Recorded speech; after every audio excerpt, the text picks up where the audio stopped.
one?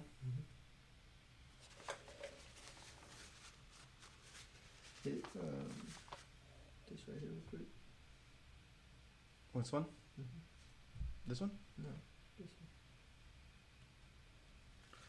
one. All right, looks like we're live. Got 11 viewers already. Jesus. Okay. All right, so you guys are gonna have to bear with me today. This is our first time to try this setup, and we're just kind of getting the bugs out. So hopefully you guys can help us out, and just be patient with us. We're hoping that as days go on, then we will have it figured out. So we have a little comment thing. If you guys want to go ahead and comment and let us know that you're here. And so if you want to know what we're doing today, we're going to paint this skull right here. We're going to do it freehand. We're going to do it as kind of like a flaming skull on fire. I'm trying out Candy20, so this is my first time to try it out, so you guys are going to see me do it live. And yeah, here we go. So no real plan here. I'm just going to kind of start drawing this skull out. All right, Air Todd says, hi, Ryan. Hey, what's up? Glad to see that it's working. Looks like we got brush strokes in here. Yeah, so we're just getting it all figured out. We're hoping that as the stream goes on and we do this more often, that that I'll be able to, upgrade things. But we're just trying it out. What's up, Mikey Dredge?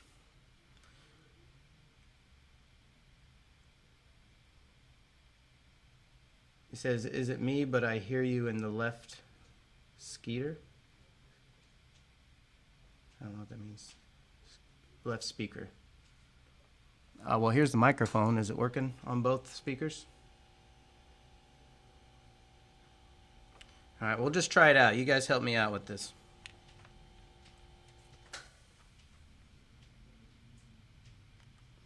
All right, this color still has the thing in it, so give me a second. We just got my paint that I've been waiting on in. Well, we actually got it yesterday, but so we're not really that organized with it. I'm just trying it out. I've been waiting on the Candy20 paint to come in. We've got some Createx illustration colors. We've got some Createx opaque, and I'm trying out the new clears that they've been having out. So you guys are gonna kind of watch me do that live. This thing is stuck in here. All right.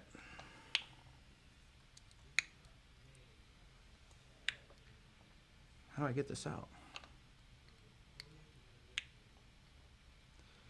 Get out of there. I wonder if I can blow it out. I don't want to do that. Sorry, guys. There it is. There it is. All right. So I haven't done fire in a really long time. That's why I'm not doing this as a tutorial or anything. I'm just pretty much, doing this so you guys can watch me fumble around with it. So my idea is I'm going to start with a little bit of illustration magenta. I'm going to add a little bit of illustration orange into it so I can see it a little bit better as I sketch out the first layer, and we'll just see how it works. I normally would use red to start off my sketching, but I don't know, I want to try out magenta.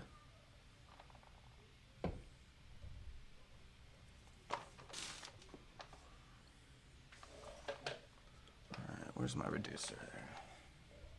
I got an enormous bottle of reducer. I had a smaller one. There it is. So again, the more we do this, the more organized we'll be, and it won't be so crazy. Sounds good? Everybody says it sounds good? I guess somebody's just getting it mainly on their left speaker. All right. Skateboard Channel says it sounds good. All right. Well, if there is a problem, we'll just keep trying to work it out as we go.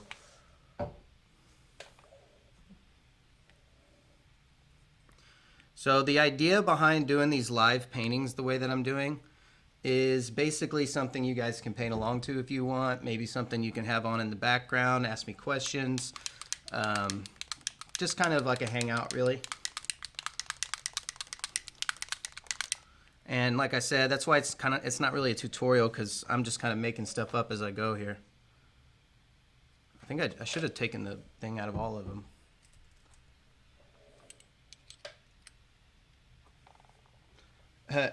Air Todd, is there a special way to take the pugs out of the crates? I don't know. If there is, I haven't figured it out. I just get it all over my finger. Just gotta shake it up really well. So yeah, I just got these in the mail today, so this is the first time to even use these paints. I've had other Createx paint that I've had for several years, but it was just time for me to get a new batch. Yeah, they're all stuck in the bottom of all of them. Come on out of there. Get out of there. I feel like I need a tool. I got like a tongue depressor here. I wonder if I can use it to fish them out. So I thought I was all set up for this, guys, but that's the thing with doing live. Face pushing her chair around. Sorry about the sound.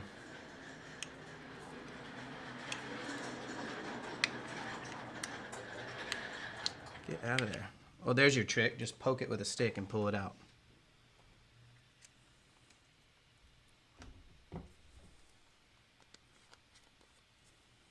I'm gonna go ahead and just do the yellow while I'm at it.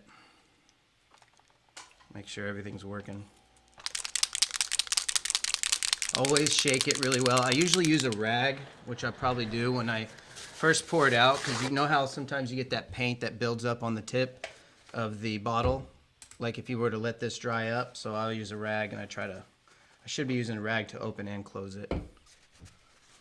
That way you don't get all that paint build up on the tip of the bottle.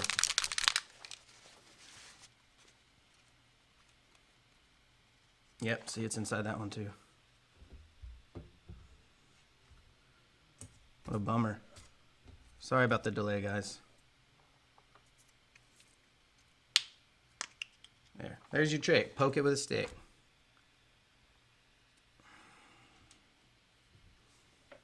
Alright. So we should be good to go. Let's go ahead and give this a try here. So I'm adding a little orange just to brighten it up. Like, I don't want it to leave the red magenta family, but I do want it to be a hair brighter. I went ahead and I prepped this panel before we started. I used the opaque black from Createx, and this is just a piece of poster board because it's really just to play around on. So I just coated the piece of poster board with some of that black. There we go.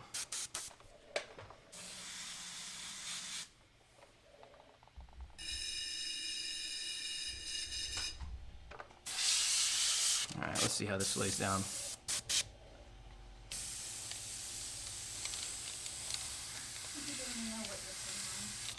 Yeah, that's what I just said. Yeah, I'm painting on a piece of poster board. Faith said someone had asked. It's nothing special. This is just pretty much to play and demo on. I'm actually going to add a little bit of opaque white into this so it shows up a little better on this first run, since I am freehanding. As I said, again, I'm making all this up as I go.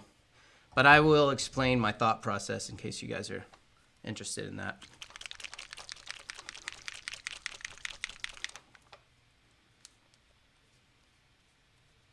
So this opaque white is just to give, it's just so when I make my first couple of lines that they show up a little.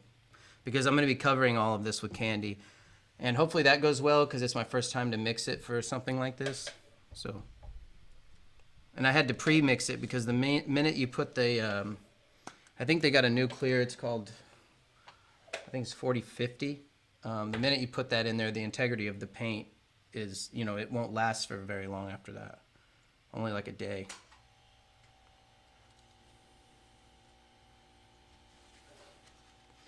All right. See what everybody's doing. Oh, barbecue skewer works good. Yeah, and maybe I'll have to invest in one of those now. Use X-Acto knife. Yeah, actually, I don't usually keep X-Acto blades very close to me because I always freehand things, and especially right now because, oh, there we go. There's a little bit of a pink magenta right there.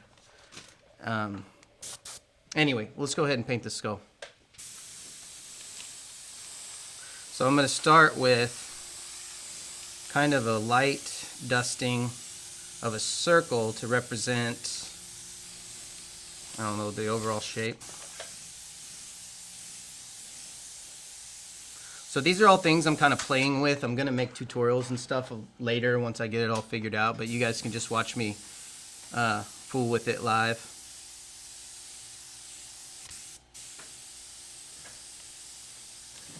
Cool thing about skulls is like you can really do whatever you want with them and it doesn't need to be perfect.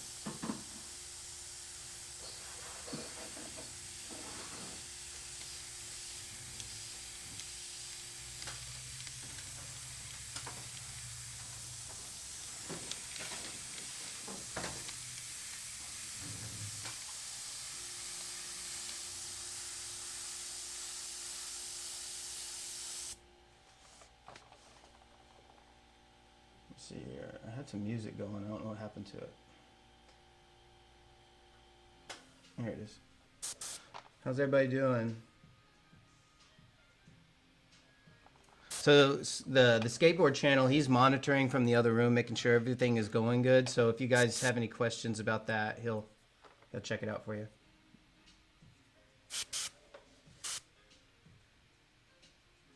How hard was it for me to... Something about tattoo techniques to get good? Dominate. It was a lot of work. I mean, I'd be lying if I said it just came natural, because it really didn't. I just had to really focus and work hard and humble myself enough to be willing to be a student again. And I surrounded myself with a lot of really great teachers. Like one of my best friends now, Mondo, he goes by Mondo Chromatic on Instagram. I met him at a tattoo convention, and we've been best friends ever since. Anyway, through him and a lot of other people, I've learned a lot really quickly. It's just a matter of being humble and listening to people and practicing like your life depends on it, which in a lot of ways it does if you do it for a living. So yeah, I just practiced and learned and listened.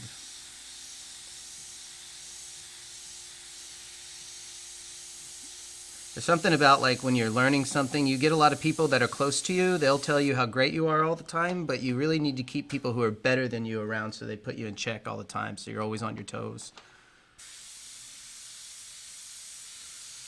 And so like I really welcome the criticism and that sort of thing from my peers.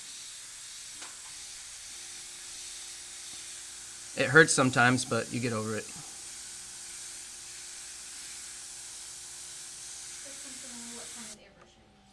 This is an Iwata Eclipse HPCS airbrush. I'm actually giving one of these away. If you guys join my Patreon channel, I've teamed up with Iwata, Createx, and Fisheye Filter, and we've put together a package. So you're going to get, if you're in my tier 2 and tier 3 of my Patreon page, you're entered to win this airbrush. Well, not this one, but a new one. The entire basic colors, so I think there's 18 colors in the Createx illustration pack, and a fisheye filter, which is super handy, especially if you live in a place where there's a lot of moisture in the air.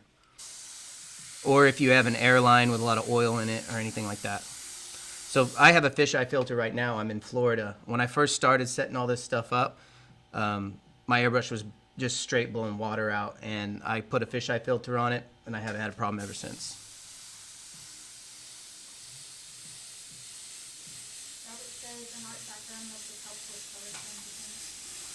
Yeah, art background definitely helps, but it's kind of one of those you never stop learning kind of things.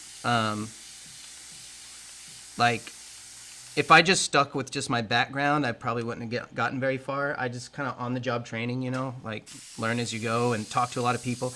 Like, one good thing about being in the tattoo business is there's a lot of artists around you all the time, and we're constantly talking art theory and contradicting each other and really helping out. You know, I learn everywhere I go all the time. Always learning. Like the minute you think you know it all, you've fallen off, you've fallen behind.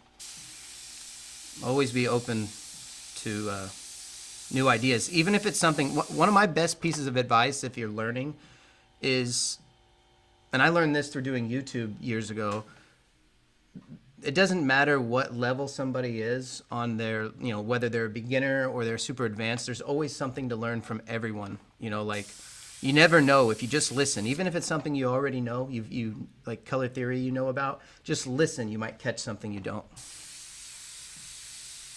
And it might change everything for you. So right now I'm just kind of sketching it in, just kind of blocking in the skull.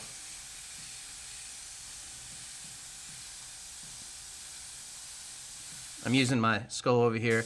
My friend Rob Churchill made this skull for me. He makes a lot of things for me. He's so cool.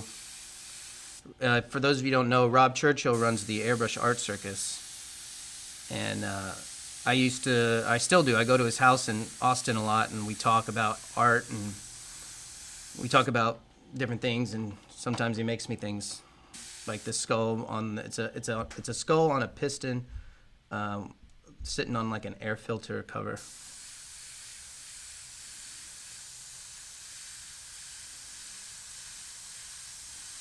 Just wants to know, what paint do you recommend for airbrushing on candy paint jobs? On candy paint jobs? On top of them? This paint. As long as the candy is sealed with a clear, you can paint on top of it with anything. But I use Createx for everything now. In fact, today we're going to be doing a fire, like true fire in honor of Michael Valley. This isn't my Michael Valley panel. I'm going to do a very detailed one for him. But in his honor, I'm going to go ahead and do like a fire piece, which I haven't done in a long time.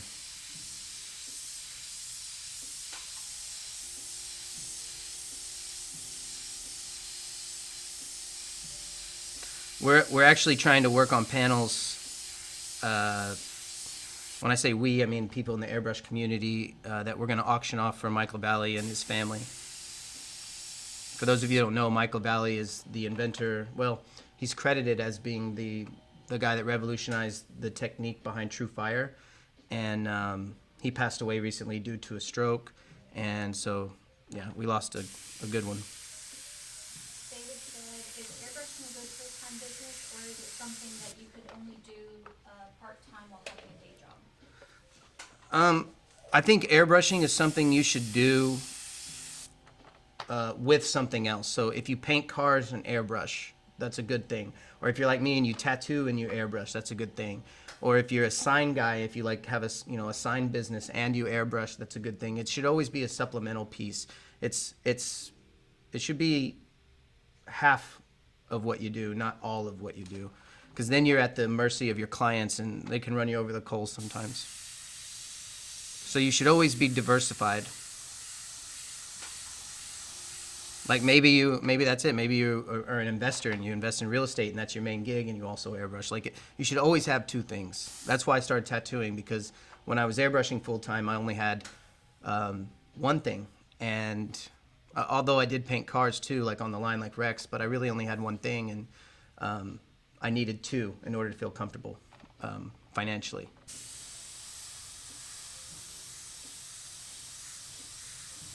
Like right now even, like I never thought tattoos would be something I wouldn't be able to do. I thought that was super job security, but now we're under quarantine and I can't tattoo, so I've gone back to airbrushing more. So you should always have that balance.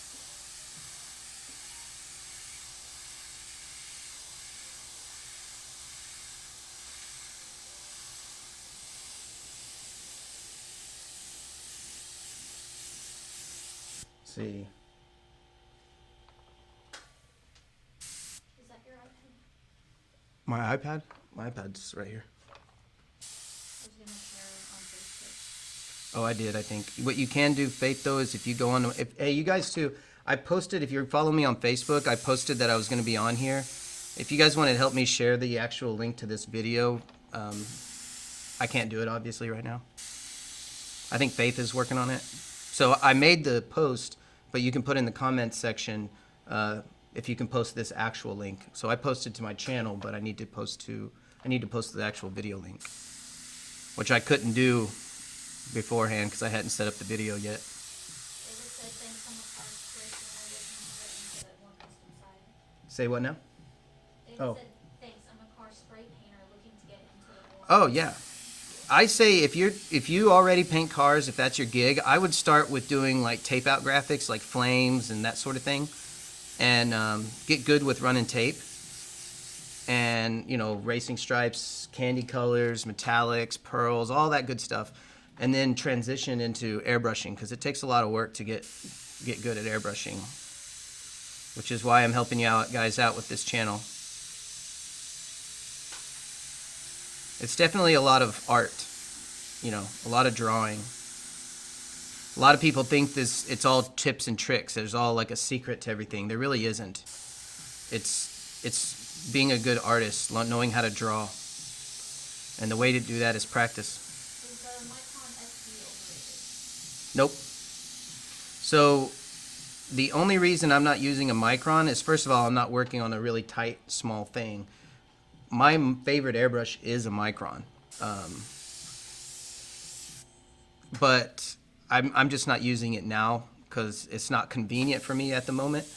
But no, it's definitely the best airbrush. Now, do you need it right out of the gate? No, you don't. You don't need it at all. But will you appreciate it once you have it? Hell yeah, you will. It's an extremely great airbrush. Puppet said, hope you and Faith are doing well. Oh, we got Puppet We're here? hanging on. Hey, what's up, Puppet?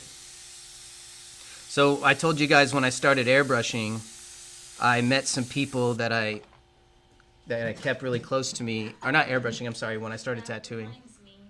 Oh. Puppet, I'm still gonna finish this and send it to you. Oh, Faith's working on a painting for Puppet. Years in the making. Yeah, a lot of years. So I met Puppet and Mondo at the same convention at the same time, and my life changed when I met those guys. So it's good to see you here, Puppet. They were very generous and helped me out a lot when I was learning to tattoo.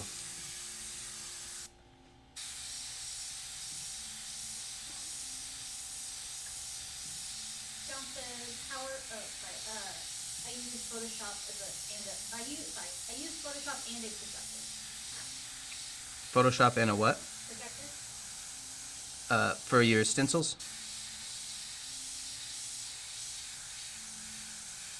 For your transfer? Oh, Primal Instinct. Is that Puppet, Primal Instinct? Yeah.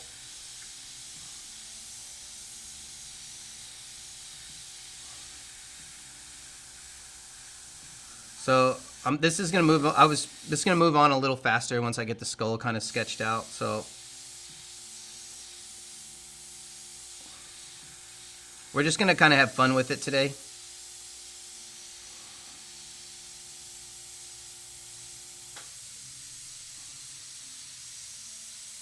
We miss you too, Puppet.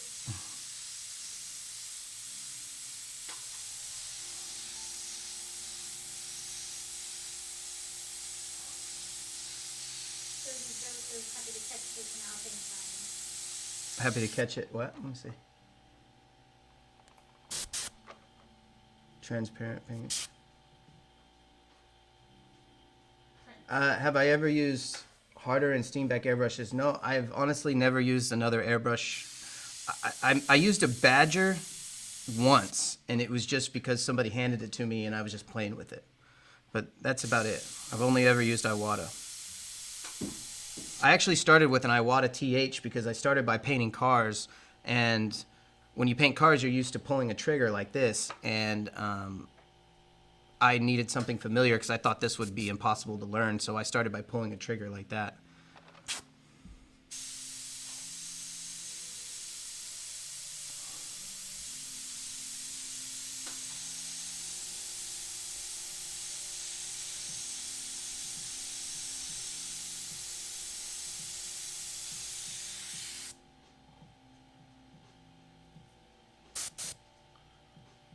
Oh, on acetone, yeah.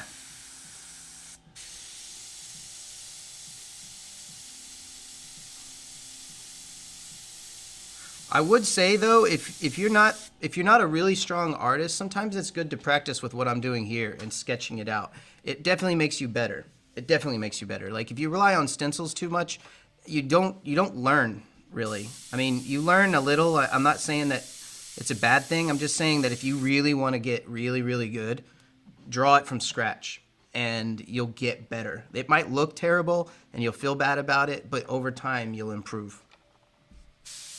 It'll make you stronger as an artist. Use the airbrush wants to know, what are the cuts you have there?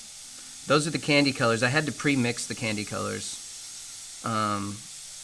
because you have to mix the candy with the 40, I believe it's 40/50 clear, and I wanted to get that out of the way first, so I pre-mixed it.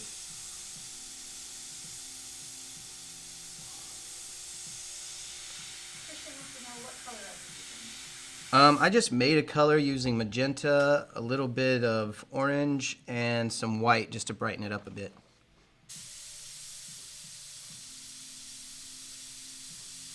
It's just kind of a sketching color. I'm just kind of, right now all I'm doing is just kind of figuring out what the skull is doing. So it's not going to be crazy detailed or anything, but I'm just playing.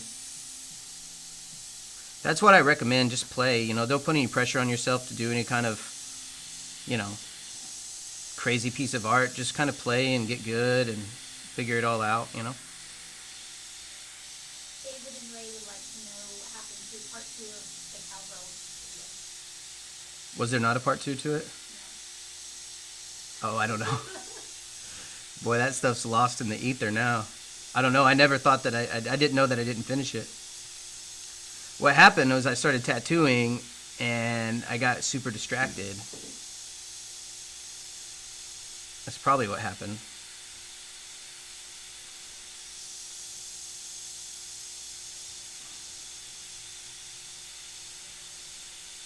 John says, I'm doing a skull with red roses. A friend of mine likes them.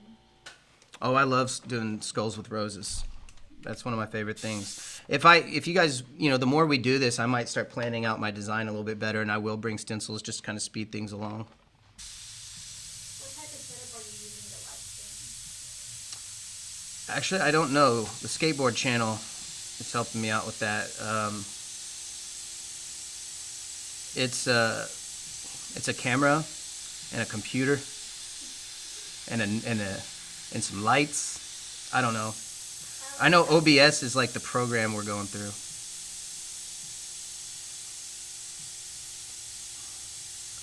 I'm just learning this stuff. Like a week ago or 2 weeks ago, whenever it was, I didn't know anything about live streaming.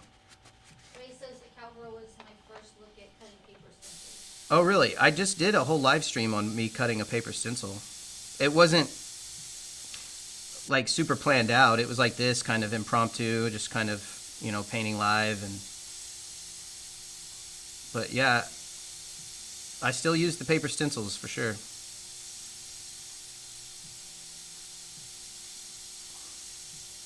Who's really good with the paper stencils is the two guys, is Jason Prouty and Corey St. Clair. They've got that down to a real art, just a real science.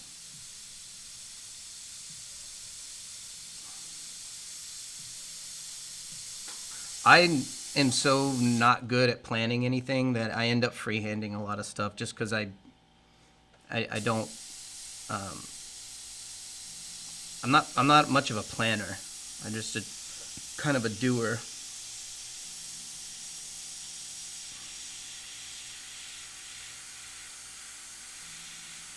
Not to say that I don't plan other things. I do. I oftentimes find myself just kind of winging it.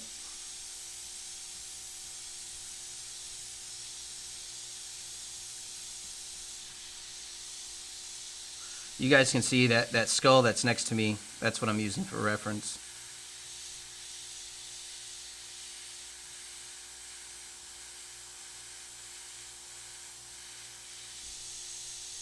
Chris says, I took a couple airbrush classes from Nigo. Who's that? I don't know, that might be a typo. Maybe it's just supposed to say Joe. In Bakersfield. Okay. I'm going to teach my daughter. I'll be joining her Patreon soon. Hopefully I can bring this book. Oh, yeah. Yeah, there's a lot of... We're going to keep adding information, and I'm going to get some of my airbrush friends to help me out. Maybe even do some, you know, guest artists to come in and teach some stuff on the Patreon. And guys, let me know. I think I got... Everyone was asking me about Super Chats, and I've never been able to make it work. So I did get it on right now, so if anyone's feeling generous, I got the Super Chats working, I think. Super Chats is like a tip system, I think, through YouTube. So if you like what you're seeing, you kind of can just throw a tip out, and it'll help us out. And anything you guys tip, it goes right back into doing this. So the more money we can make while we do this, the more we can afford to keep doing it. John says, I like working on black panels. You push and pull dark and light colors. Yep, exactly.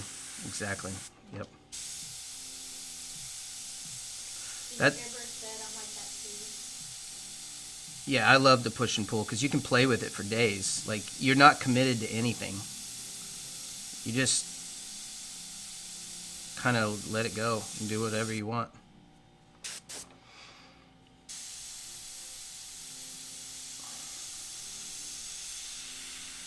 Ray says, I did a course with Corey in Northern Ireland a couple years ago. Really? First day cutting the best experience. Yeah. That's kind of a running joke because Corey's class is so informative, but you spend the whole first day cutting stencils.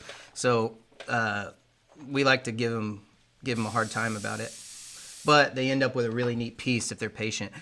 That's one thing you got to learn. If you're going to be really great at airbrushing or something, if you're patient in the beginning, you're going to get a better result in the end. And that's the same with even sketching like I'm doing now. You know, the more patient you are with this part of it, the better the reward.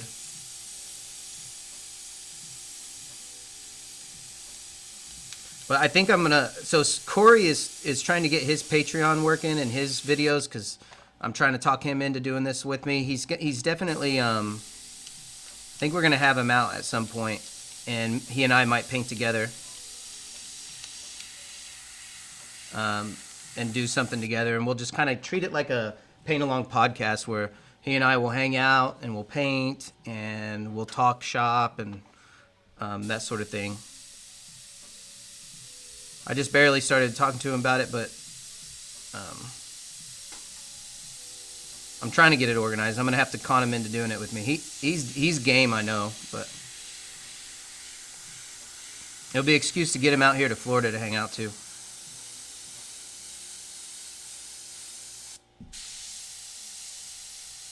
As some of you might know, I used to live in Oklahoma. That's where I did all my original videos. Were all in Oklahoma, at my dad's shop, and because I grew up working for my dad as a painter, and then once I started tattooing, it took me around the world just learning and that sort of thing, and eventually landed us here in Florida where we just opened a tattoo studio.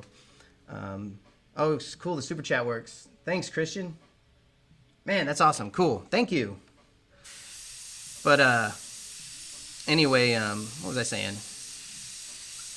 Oh, so that landed us back in Florida, and I lost my train of thought. Thanks, Christian. Can I explain the push and pull method? Sorry, it's hard for me to read and do this. Where I want to use one over the other. Yeah, I'm going to be pushing and pulling through this whole painting, so you'll see me do it.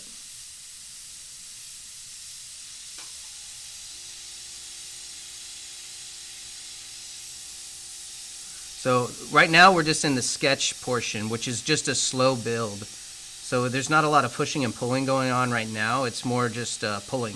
So when you paint with light on dark, that's a pull. When you paint with dark on light, that's a push. So right now we're pulling. We're pulling the shape out of the background. So it's good to think of your artwork as like a sculpture.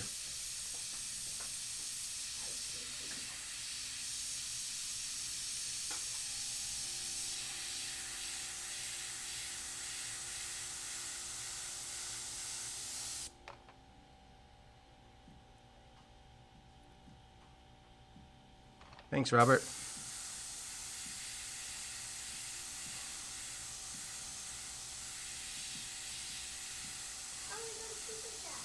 Yeah, I saw that. Thank you, Kristen. A little dancing for us.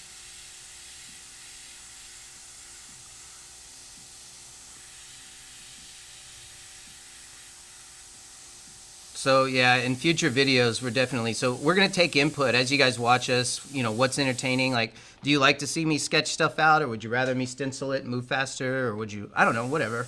Maybe we'll try all of it. But I like your comments. It gives me something to talk about.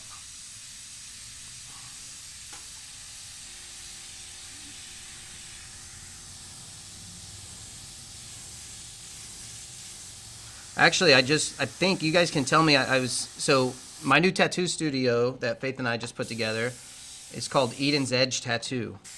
And I'm putting together some Eden's Edge tattoo shirts and things like that, which should be available also. I don't know if you guys can see them there or not. I should be able to, but obviously I can't check that right now. But oh, and then since our tattoo shop was deemed, what do you call it, unessential, I made some unessential shirts too, since we're unessential.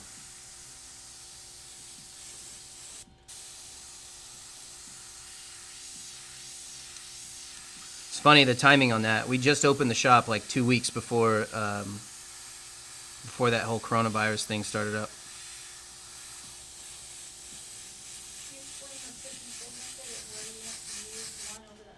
Yeah, I was talking about that earlier. Yeah, I'll be pushing and pulling later. This is the pull right here.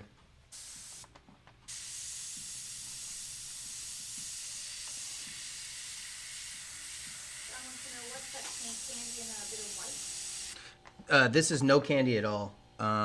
This is just, I'll show you if you guys can see it.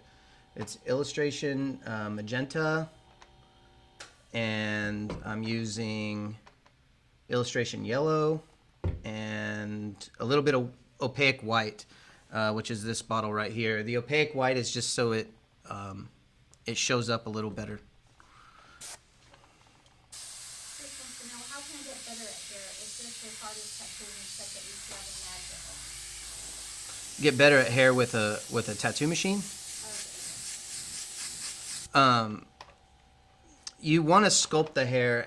You don't want to think of it as individual hairs. You want to think of it as like big, large shapes. So you want to just kind of sculpt out the bigger shapes. And once you kind of get the whole thing sculpted out as if it's all made out of clay, and you don't worry about the individual strands, then you go ahead and fill out the individual strands after that by just kind of cutting in the darks and putting in the lights. But what you really don't want to do is like sit there and paint every strand of hair. And in my opinion, even if you were to be good at that, if you're, and there's a lot of people that are good at it, but I feel like if you're painting something, this is just for me personally, so no offense to anyone that does this, but I like it to look like a painting. I like it to look like I did it with paint. So to sit there and put every strand of hair in there is, it's overkill in my opinion.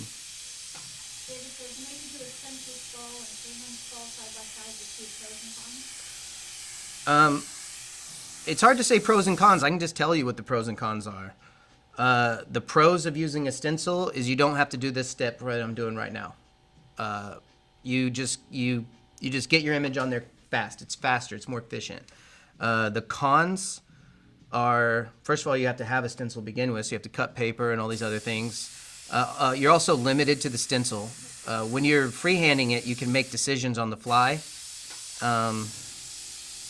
You kind of, yourself comes through it. And let's say if speed is a factor and you're faster with a stencil, then I say stencil it all the time, just stencil it. But if you get fast enough just freehanding it, then don't.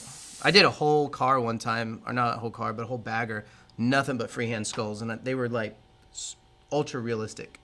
So, and I don't know. Maybe I like punishment. I don't know why I did that. I think it's just because I didn't have access to a printer. Also, how are you, this is amazing, do you use a compressor with a tank?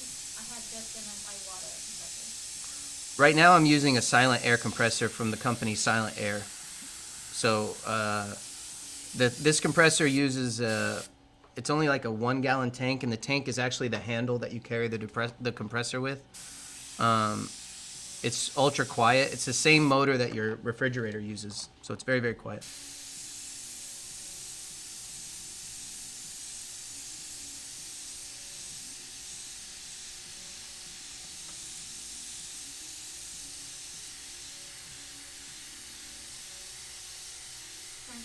tattoo shops are starting to open back up at 50% capacity starting the 8th of May here in Indiana, so hopefully soon for you too. Oh, wow. Hopefully. Yeah, we haven't heard a single word about it. They tease us every day. Oh, we got another super chat. $10. Oh, and he just joined Patreon too. Thank you. Hater. Yeah, I was asking about your screen name. I thought that was interesting. Awesome. Thank you very much. We really appreciate it, guys. Thank you very much. Ray says tattoos are only non-essential because you don't have them. Yeah. And John says tattoos are very expensive and you pay anyway. Oh, they're expensive, no doubt. It's funny when I'm quoting tattoos to people, a lot of times they're like, they talk about how expensive they are, and I'm like, yeah, I know, I can't afford them sometimes too. Like, I get it, they're expensive. They're a luxury item, there's no doubt about it.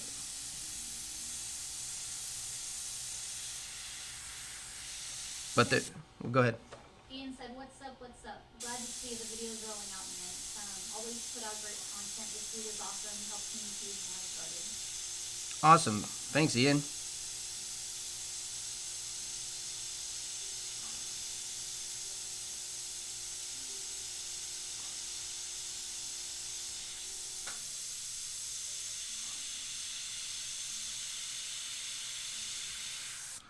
So this first layer, I just kind of, it's not a lot of details. It's just pretty much figuring it out. And what I'm going to do here is I'm going to do fire, but I'm going to do it freehand. So I won't use any stencils or shields. So let's see. So basically all I'm going to do is draw it.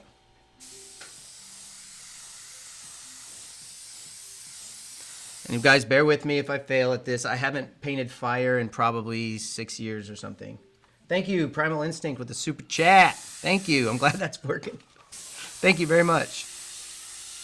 In a future video, are you going to show how to use urethane? Thank you. Truthfully, I don't use urethane at all anymore. You can go to my old videos if you want to see me use urethane, but you can actually now do so much with just Createx. Honestly, there's no reason to use it other than convenience. Now, if you have urethane paint like already at your shop, I say use it, no problem. But I personally don't use it anymore. But urethane, honestly, it's just as simple as adding reducer. And if you need to mess with it a bit, you can use, like an intercoat clear to kind of smooth it out a bit. But John says my compressor is what dentist his compressor, what? is what dentist use. Oh, cool.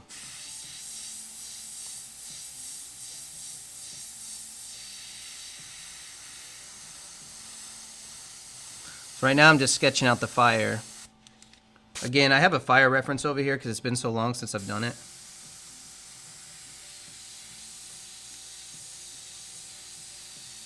Ray says getting my first tattoo at 54 when things open up again. There you go. You'd be surprised how many people I give their first tattoo and they're, over 45. A lot, like a whole lot.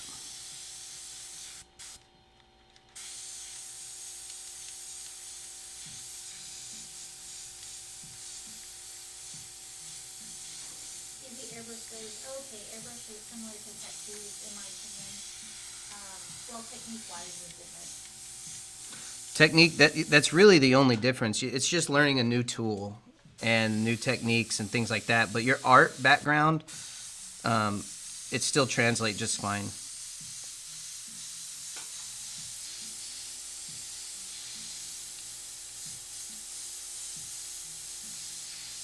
James says, here's a good one for you. When everything turns back to normal, do you think you will put out any videos or time-lapse videos of tattoo work?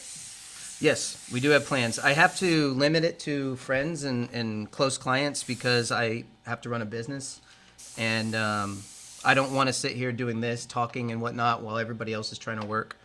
But when we do have we will close the shop a few times just for like more intimate tattoos where I can talk through it. But yes, there's definitely a plan to do that.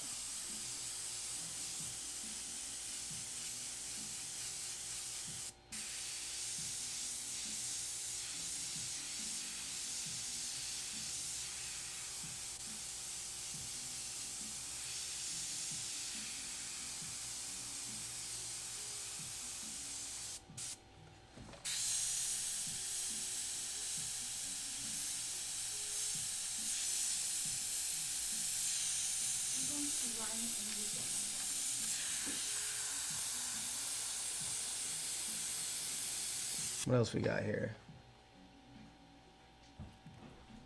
Tattooists in our town are $90 an hour.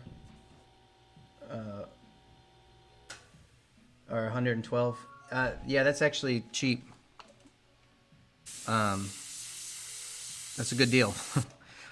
Tattoos are definitely one of those things where, like, it is very, very, very true that good work ain't cheap and cheap work ain't good. Like, I would definitely be wary of somebody who is cheap, because you might end up with a tattoo that is bad, and then you end up coming to me, and then you get upset about my prices because I have to fix what they've already messed up.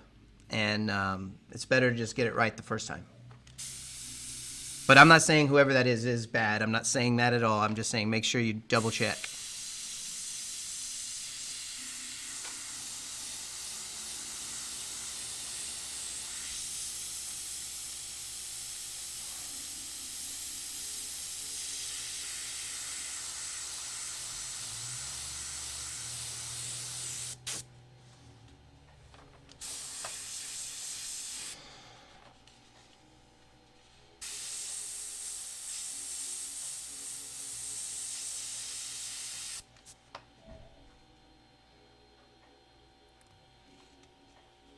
Yeah, good work is worth the money. It definitely is. There's no doubt. No doubt.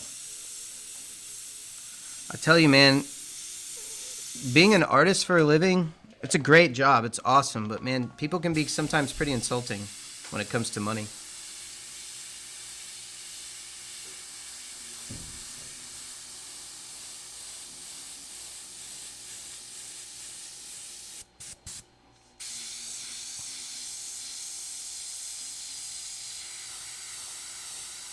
Right now I'm just kind of sketching around the fire, just trying to figure out what it even should look like.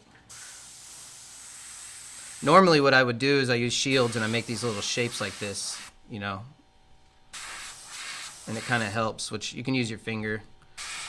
The only reason I'm not is, I don't know, just for the sake of practice, I suppose.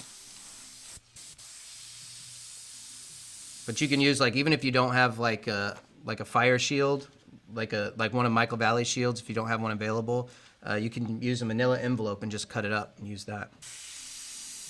Paul wants to know, do you know any teachers that is not good? Any what now? Teachers? Teachers? Teachers of what? I'm assuming Airbrush. Of airbrush in Canada? Oh, what's that? Toronto? In Toronto? Man, I know a lot of Canadians that airbrush. I don't know where they're from. They airbrush here in the States a lot, or teach anyway. But there's plenty of Canadian airbrush artists, but they're spread out so far. I'd be lying if I said I knew where they were. I don't know exactly where they're located.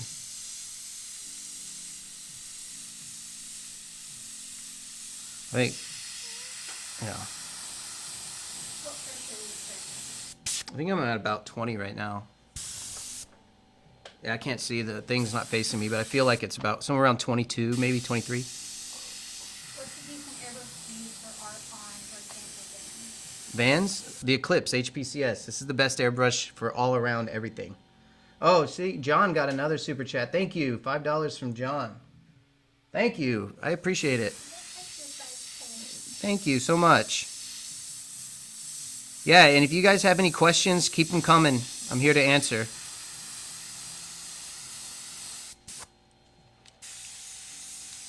Again, I apologize if this ends up being a mess. I'm letting you guys come along as I kind of break back into it. I haven't done fire in many years. Luckily, I did it enough years ago that I should be able to just catch right back onto it. Well, I'll tell you what, Paul, if you stick with my Patreon page or my YouTube channel and all this, I'm going to do my best to put out as much content as I can. I'm also trying to decide on different pieces of content, because right now I've been focusing a lot on the freehand stuff, but I am not opposed to teach you guys more stencil stuff, some simpler things. It's just I got to get it all put together. So we're just now getting into it. This is my first live stream with this setup. So maybe in future live streams, I'll start using maybe some stencils made by some of my friends and show you how I use them. And yeah, we're just getting going here. Toby says, hey Ryan, shout out from Africa, Zimbabwe. Thank you for the Oh, video. hey man, hey, that's awesome. Zimbabwe. Boy, that is far. I still have never left the country, regrettably. I've been to Cozumel. That doesn't really count. It was an island off the coast. Yeah.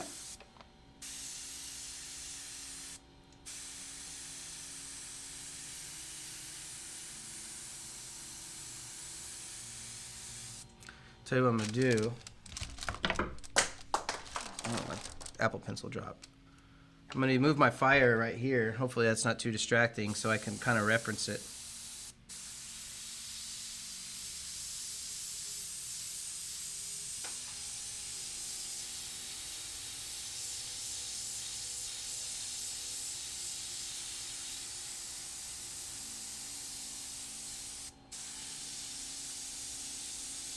I used to do this all the time.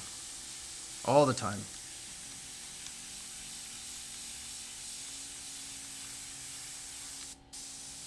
Guess that's why I'm kind of tiptoeing into it. I'm a little nervous.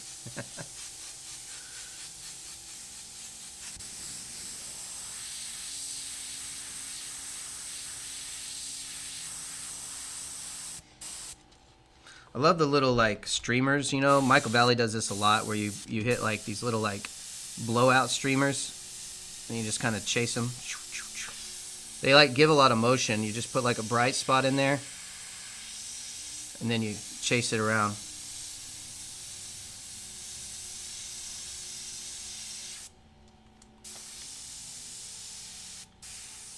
Got another super chat from David Little. Oh, thanks, David. I appreciate it. Is that no problem? Thank you very much. Again, if you guys have any questions for me right now, I'm happy to answer.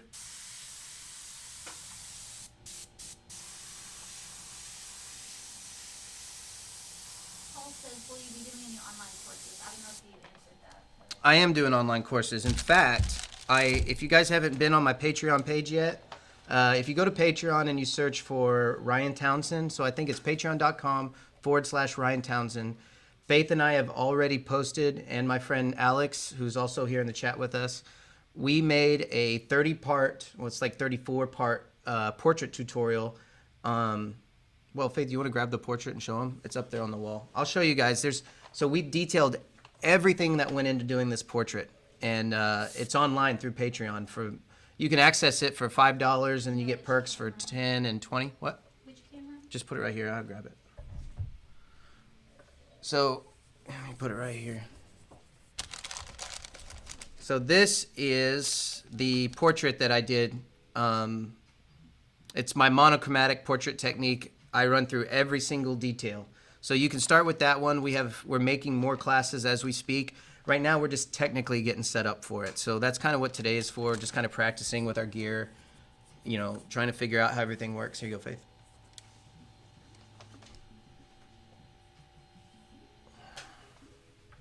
But yeah, there's definitely that. That's a pretty detailed portrait class. When I go and I teach classes at like the Airbrush Art Circus and things like that, that's the class that I teach right there. And I have it all online for you.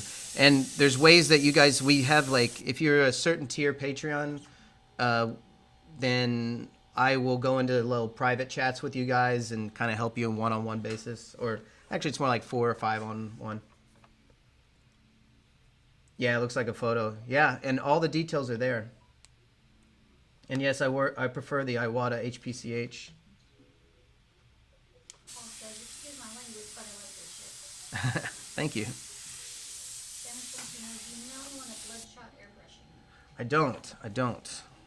If I do, I probably know them by name and face, but not by the name of their studio. Christian says, looks good, bro, coming along. Oh yeah, thank you. Yeah, this is just the first layer. We're probably going to be here for a few hours tonight, guys. So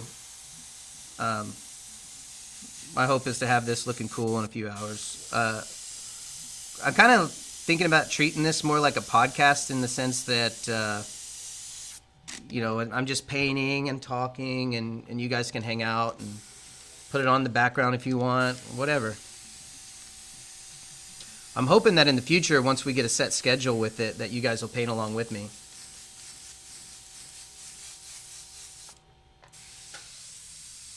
It's funny, when I first started doing YouTube, I had no idea that YouTube would become what it is now. Like, I left YouTube for a while so I could learn to tattoo, and since then, it's a whole nother monster now.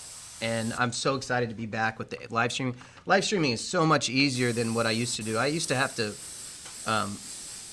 spend a lot of time editing and things like that, and it was really, really time consuming, and it was hard to justify doing it. Watch this. Here's an improvised stencil right here.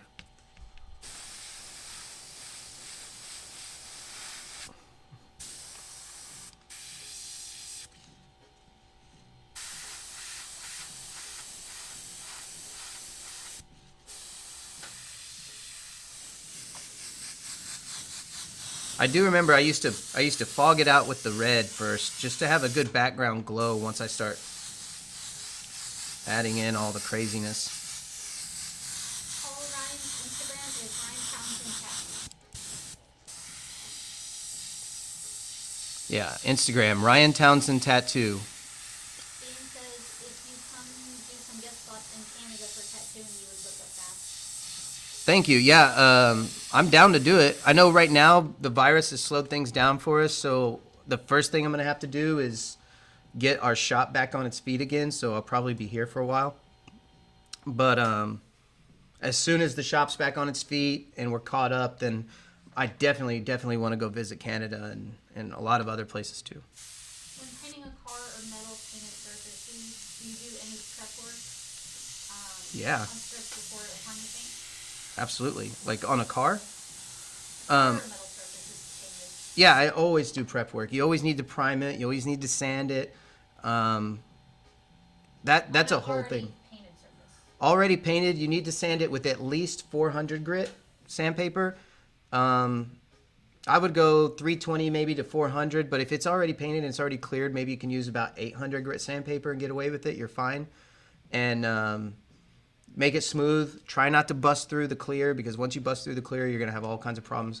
And just make sure it's scuffed and sanded. That's honestly, that's something I couldn't, like, I don't want to mislead you and tell you how to do it right now. It's something you'd have to, like, have a class for just that. But if you want to practice with a panel or something, it's about 800 sandpaper, 800 grit is probably fine just to knock it down. But you definitely need that tooth. Ray says, I would love to see a method of very dark shadow with dry light, like they love painting black and white. Very dark shadow. David says I should do a lot more videos and live streaming. Amateurs need more guidance. Hey, I have plans on it, man. That's why we're doing this. That's why I got the Patreon going. That's why I got the super chats going. All that stuff. It's because, you know, I run a business. I run a tattoo business, but this is really what I want to do more so. I love tattooing. Don't get me wrong, but I don't want to neglect my tattoo or my airbrush all that much. And I really have a passion for teaching, so that's why we're doing this. I've always felt so guilty for neglecting my YouTube channel for as long as I did, but I was always so busy, it was really, really hard to get back to it. The art of Daniel wants to know, where can I get one of those gold reviews? If you follow the All Things Badass on Instagram, that's Rob Churchill. He runs the Airbrush Art Circus. If you can get a hold of Rob Churchill, he can... I don't know how many of these he still has, but he definitely knows how to get a hold of them if he doesn't have them now. Texas, there's hello from Arizona. I took your class in Phoenix. Is there a possibility of you completing the class project in a YouTube video so you can follow along? Yes, it's over there right now. The only reason I'm not completing it right now is I wanted to play with some new ideas, but if you guys want to see me complete that in a live stream, I'd be more than happy. Faith, you want to grab that so I can see what that is?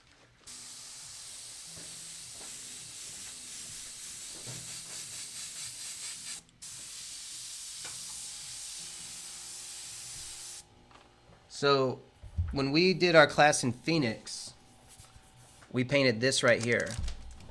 And you can see I already started playing with the red. So the idea behind this one was we were going to do it all monochromatic with a cool gray tone, and then come in with some magentas. So it's kind of monochromatic magenta, really muted magenta, and I'm going to finish out all of her dress right here, and then down through here, and her sleeves here where they're kind of tufted when they're folded back. But definitely, I'm going to, if you guys like, I can definitely finish this through a live stream. Most definitely. So, yeah, in fact, I don't know, maybe, I do have a lot of things I got to do, but I'll see if I can fit this in on the next live stream if you guys are into that. I just didn't know if anyone would be interested in me coming in at the end of a painting, but if you want, I'd be more than happy to do it. Here you go, Faith. Carlos wants to know, have you ever done airbrush art on bowling pins? Faith has. You tried. Oh, yeah, I did, didn't I? Oh, careful. Yeah, I tried to do one on a bowling pin. I don't remember why it didn't work. Was I just freehanding and it just went bad? I don't remember. I know it didn't work out. That's all I remember. Well, you were painting next to Mondo. Yeah.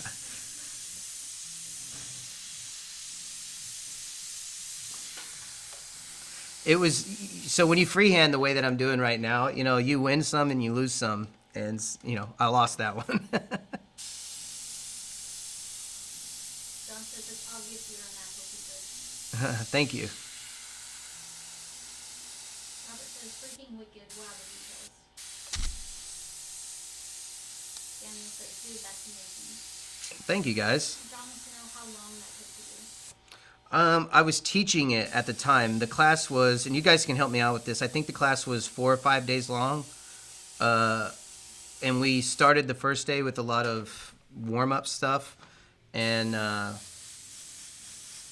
so I don't know the actual hours because I was teaching while I painted it. So it's hard to say. Plus the last day is more like just breaking things down. Yeah.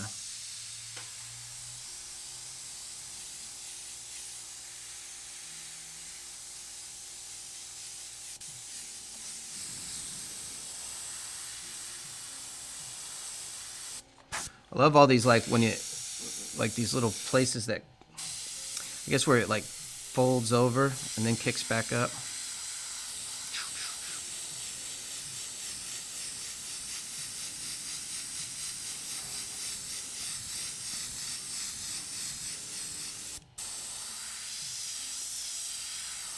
It's crazy. It's been so long since I've done fire. Everything's, like, slowly coming back to me.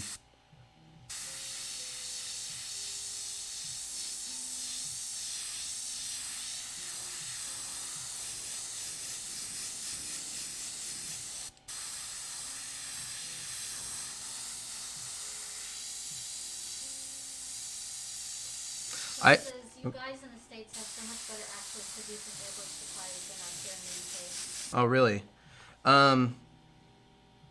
Yeah, it's too bad. If you, hopefully, can you guys get a hold of Createx there? Createx Paint? We still have to order most of our stuff online. I get a lot of my stuff from Coast Airbrush, Amazon for some things. We do have Hobby Lobby here for a few things, but I get all my paint direct from Createx. And then I get my airbrushes either from Hobby Lobby or I buy them on Coast Airbrush. And everything else, I don't know. The air compressor I bought from Rob at the Art Circus. What you got? Fair Todd says, are you trading Joseph for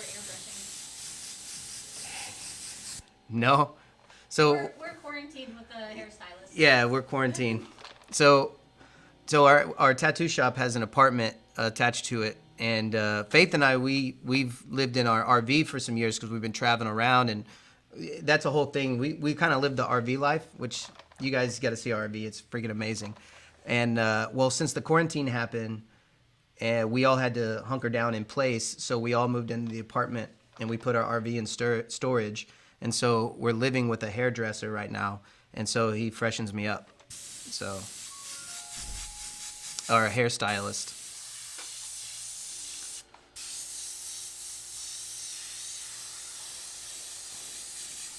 Taylor says, the portrait you just showed road, how long did that take to learn how to accomplish that type of airbrushing ability, that type of art is my main goal?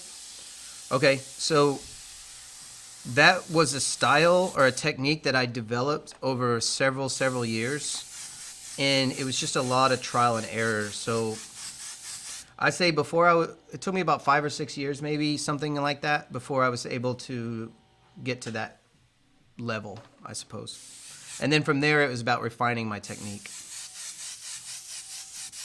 Ian, so do you mostly freehand everything now, or is Yep. there something to just still use a stencil? Okay, so certain portraits I'll stencil. Like if it's a portrait of somebody's family member, and there's no reason I'll freehand that. Like if it's their family member and it's a memorial piece or something like that, I'll stencil that because it's not about how good I am at freehanding. It's about getting it accurate.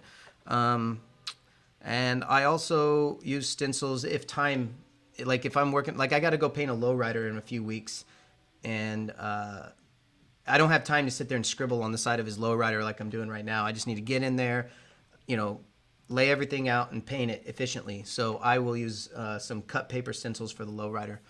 And I'll probably live stream some of that for you guys too. But yeah, I just kind of pick my battles. When I'm playing like this, I'll always just freehand because it's more fun for me.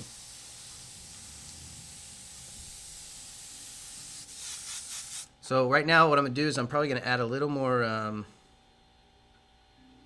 probably some red to it just to deepen the reds. And then I'm going to hit it with that candy. Well, it's actually magenta, it's not red. I always like to use an off color. I don't like to use primary colors. I like to set them off with a little bit of a secondary one or use some different colors. To use just straight red for the background. To me, I don't know. I just like to mess with it.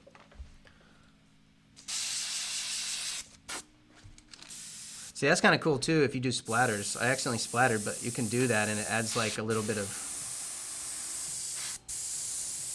So what I'm doing is I'm spraying the top of my fingernail, which if you don't want to do that, you can spray a popsicle stick, and it'll add these little like splatters, so it's kind of like a dirty look. Kind of helps with a little bit of the texture.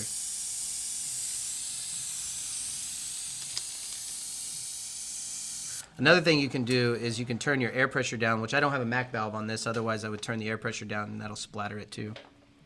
But it just helps add a little bit of, I don't know, elements to it. Dust and debris. Robert says, I remember your first videos were great, but your new stuff, wow. Oh, thank you. It's good to know that I'm getting better. David said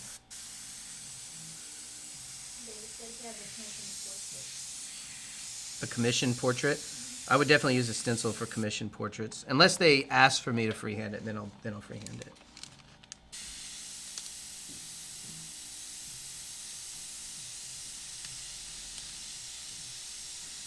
So if you guys have been following me in the past few days or past few weeks, you'll know that I like to spend probably more time than a lot of people in the sketch layer. It's because I always find that my artwork looks way better if I spent the time in the sketch layer rather than trying to rush it. So what I'll probably do is just give myself a couple of time limits. Like, what was it, 7:30 here now? I've been working on this for about an hour, maybe. So it's probably go ahead and start moving on. So I'll go ahead and add the second layer now. Well, actually, let's try to hit it with some red candy and see what that does. You're supposed to use a bleed checker, and I think they forgot to give me the bleed checker in the box. So basically, candy is a dye-based pigment. That means it bleeds up through the clear. So if you really want your colors to stay segregated, then you should use a bleed checker. It's basically a coat of clear that creates a barrier between the dye-based candy and the top layers, so you don't have them all getting muddy.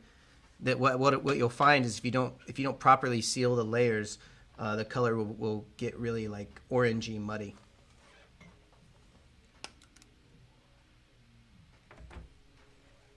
I'm a bit worried about overspray getting on the microphone. Oh, that's fine. It's not my microphone. Dan says, have you done or considered doing prints? As I do this, I might do some prints. I don't know. Like, so a lot of my paintings so far, not all of them, but a lot of them are paintings I pull off the internet, like pictures. I do have this one that I need to make prints of that's at Coast Airbrush that I did of Faith many years ago. I did a painting of Faith as a zombie holding my head, and I've always wanted to do prints of that. But yeah, I'm trying to get some print stuff done. Let's go ahead and pour some candy out. So I'm gonna start with the candy red. Hopefully I don't make a mess of things. Actually, I'm gonna give it a stir first. So this is, which red is this? I think it's, I'll look at it here in a minute. So I'm being experimental here, guys. So bear with me. This is blood red.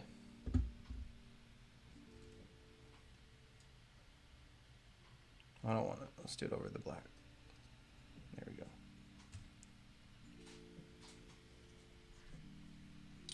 So I've got a black candy poured out. I'm going to use that for some of the shadows at the end, I think. Okay, so I'm just going to start real light with it. Just kind of watch it build up. You see how it's changing? Boy, that candy is nuts, isn't it? Look at that.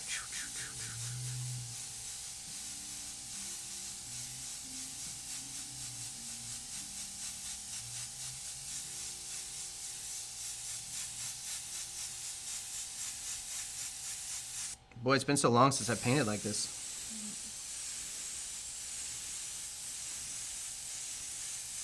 So I remember, things are coming back to me now as I paint this. For your highlighted areas, sometimes it's best to kind of stay off of it with the red. That way you know it doesn't bleed through. Especially now that I don't have the bleed checker right now. So it's looking a little dusty. I'm going to add a little bit of reducer to it. Just to kind of, you always want to check it and see how dusty it is. See, it's real dusty. I'm going to add some reducer.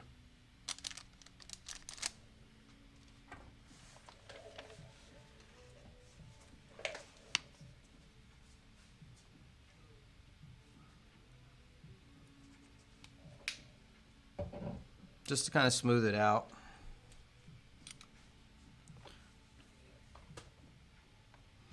And again, once I get all this, once I've played with it for a while and I get kind of a good system going, I'll probably try to make a tutorial video on it.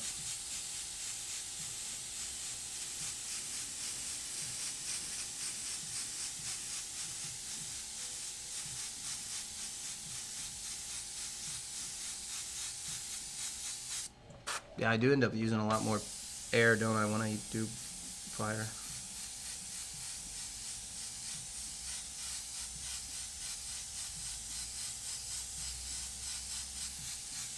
This reminds me, I painted one time with Mike LaValle in Portland, Oregon. Or no, we were in Vancouver, Washington. And now I can remember him spraying real heavy over his fire panel. I was sitting right in front of Mike, so if this was, he was on the other side of the thing. And yeah, I remember that fog. So it's like, so I'm usually painting really light like this to keep the overspray down.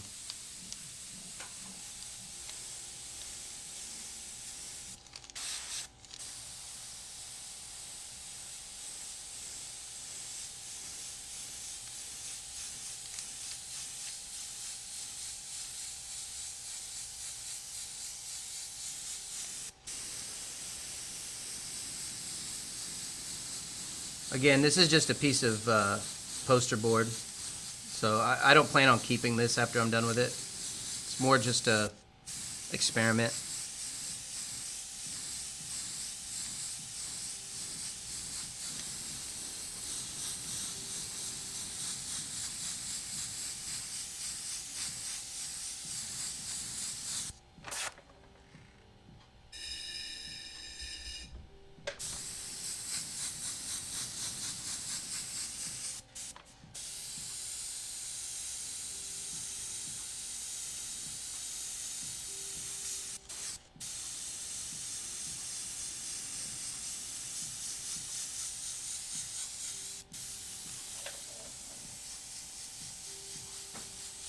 How's that showing up? Oh yeah. All right. My fondest memories of Mike. Probably the time that Faith and I sat with him on a picnic table at Coast Airbrush. Well, Faith probably remembers one of our best ones better than I do because I was pretty wasted. Like, we were at a club together once. My fondest memory of him was we were all sitting on a picnic table in California at the Coast Airbrush Rendezvous, and he was feeling kind of bummed out on himself because, I don't know, he was just in a bummer mood, and he was talking about how he's like the fire guy and he's always doing fire or something like that, and I remember just talking to him about his legacy and saying like, man, you've got the kind of legacy that none of us will ever have. Like, none of us have been as influential to the airbrush community or the custom paint community as you have. And one day when they tell the story of, you know, the documentary about custom paint, there's going to be a whole chapter on that documentary just on you. I remember telling him that, and he felt a lot better about that. In fact, he got a kick out of it. And I don't know, that's probably my fondest memory. And that was only like 4 years ago, which kind of sucks, you know, it's to think, you know, that you had that conversation about his legacy 4 years ago, not to know that it would be that quick, you know, before, yeah. I don't want to get too much into it. All right, let's go ahead and start making this look cool now. So it's best to let it dry a bit so you don't get a hardcore bleed. So I'm going to go ahead and blow air on it just to kind of dry it out. Hopefully with each layer, because it'll seal this paper off a little better. I'm just kind of forcing it dry with some air. What's up, Ryan and Faith? What is this, Jamie?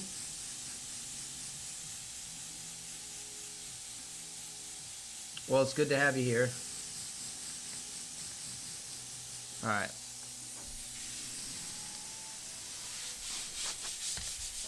Okay, now let's move on to the brighter areas. Now this is where I'm actually going to start refining the skull. The first layer, I was just kind of figuring it out. So I'm going to use orange for this layer.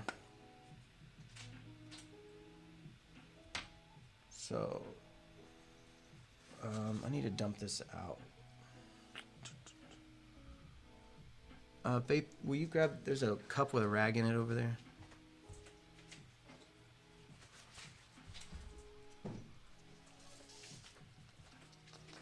Okay. So I'm going to leave the cup kind of dirty and just add some orange to it.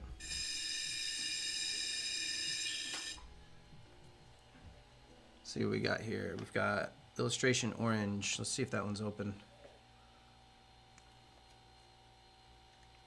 Yep. All right. So the second layer is where I'm really going to start refining it.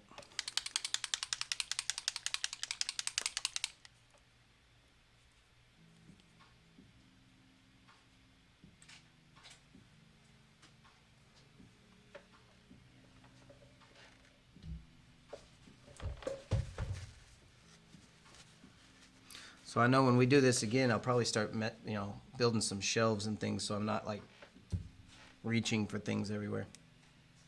All right.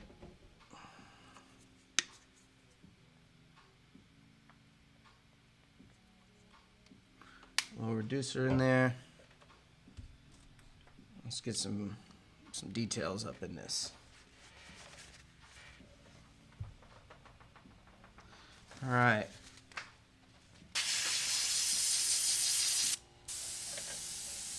So now just focusing on the brights, I'll start popping out some details.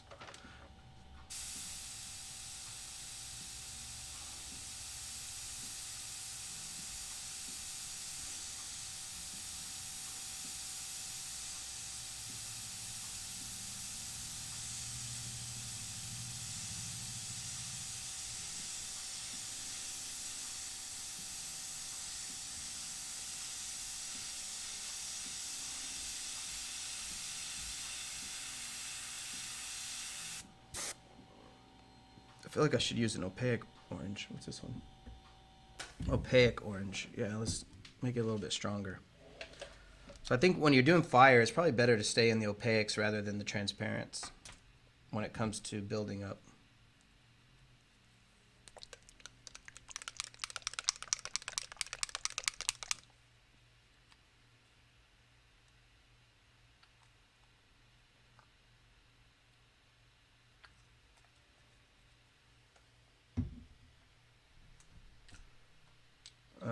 Do I like 20% reducer or more like 50? More like 80. Yeah, I use a ton of reducer.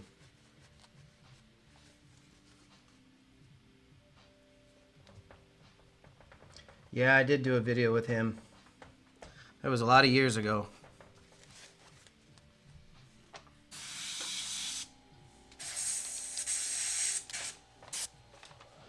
All right. Yeah, that works a lot better. So in the future, if you guys are doing fire with Createx, try to use the opaques. That's a lot better.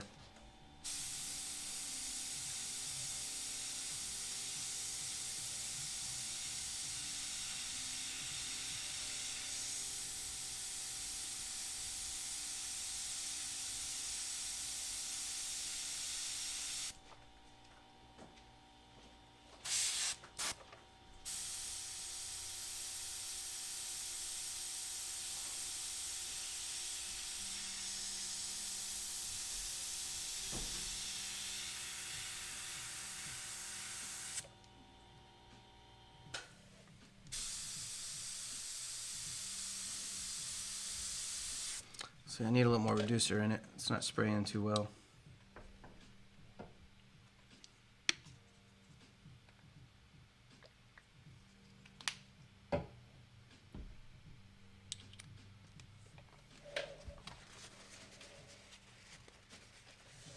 All right.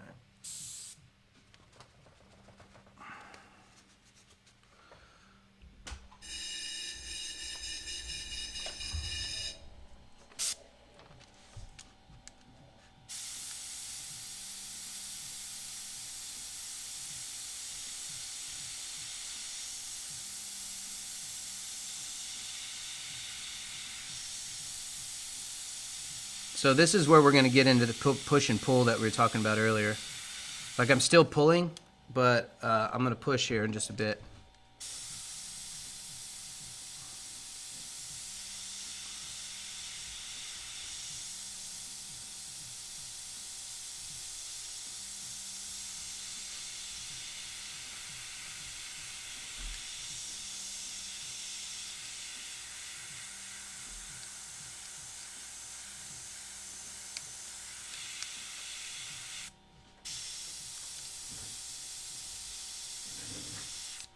Let's see. Oh, I cannot do letters like Jamie or Jaime. I cannot. I'm not good with letters at all. That's definitely my Achilles heel of the art, is lettering. I try. I mean, I practice with it, don't get me wrong, but it's just something I can't seem to get good at. I guess if I spend enough time practicing, but I think I have more fun with portraits, so I don't know, I stay in that realm.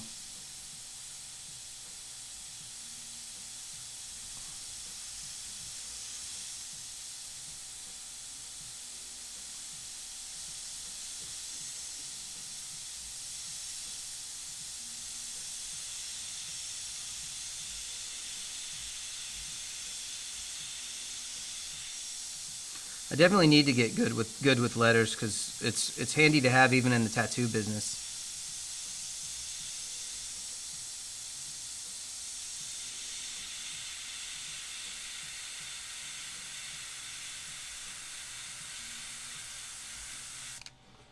So now I'm just building the skull back up with the orange. Serbia, wow, good to see you. Thanks for coming. See, I hesitate to say the names when you guys are from places like Serbia because I don't want to say it wrong and make you feel bad. But I'll try it. Goran. Hopefully I said that right. I don't know. Sorry.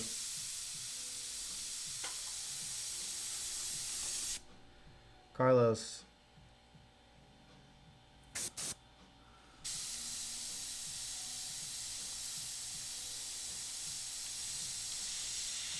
Sorry if I don't answer everything. Sometimes I don't understand the context of the question, so I just kind of read it real quick.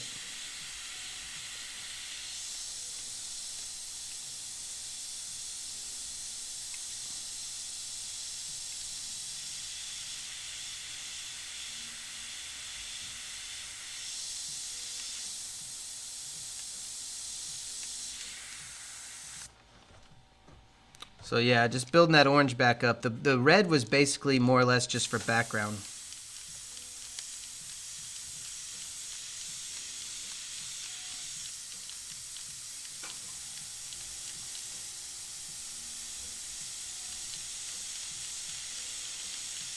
So what do you guys want to see me do in the next live stream video? Do you want me to finish that one painting, or would you rather me do another topic? I was thinking about, I don't know, maybe more of a skull that's realistic rather than on fire. I changed it to fire at the last minute because I was going to do the skull just black and white. And then at the last minute, I got this Createx paint in the mail. And I was like, well, screw it. Let's play with the candy colors and see what we can do. So that's what we're doing. That's why we're doing the fire skull. And also in honor of Michael Bally, of course.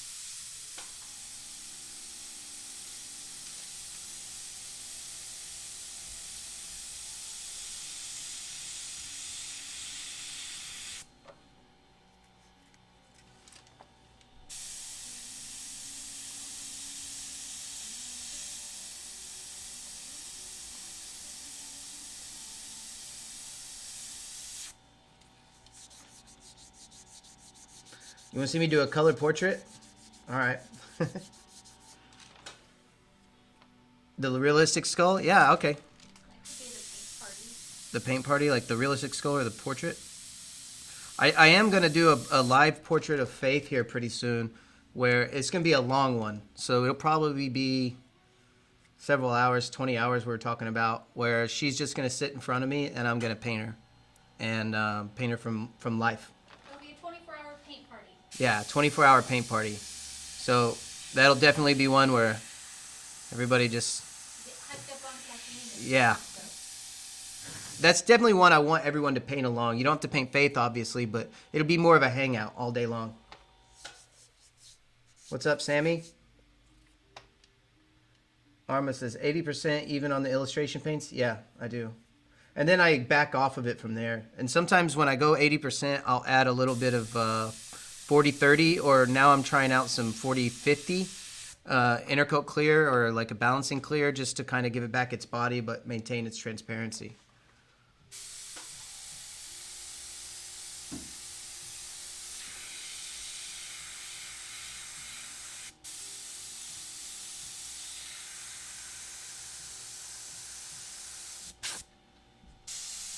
Almost forgot I was doing a skull on fire for a minute. I'm not adding any fire in it.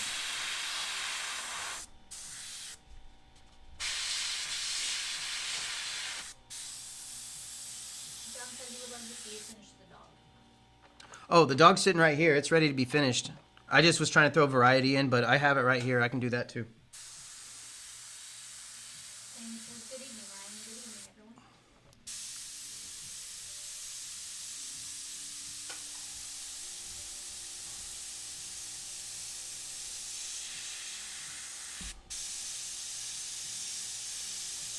Eric says realistic skull.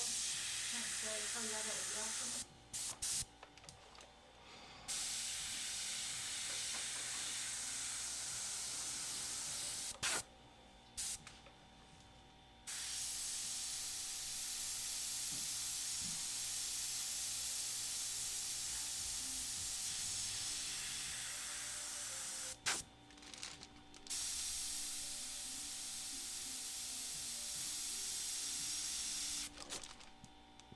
So I think what I'm going to do now is I'm going to switch my other airbrush to a dark color and just start trying to chisel out these details and really do the push and pull, kind of take it to the next step. I'll play with the candies later. Because the candies really are just what sell it as fire, but all the work is really done in the in this part.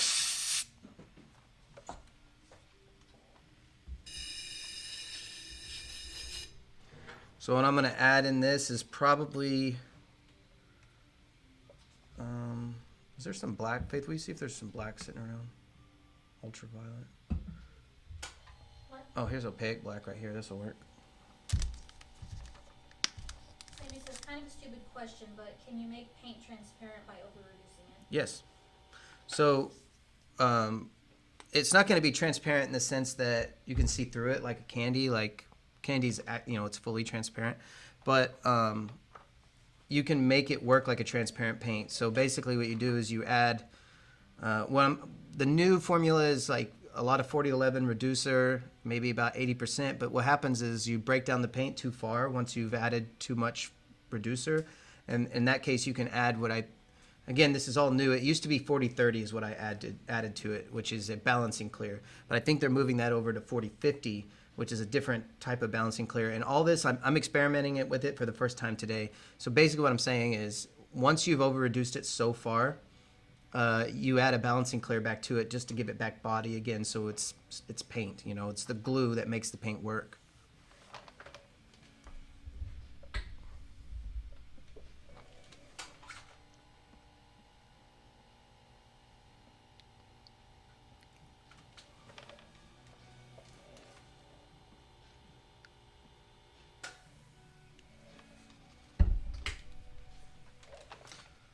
So I'm probably going to play in this area for a while with just the pushing and pulling.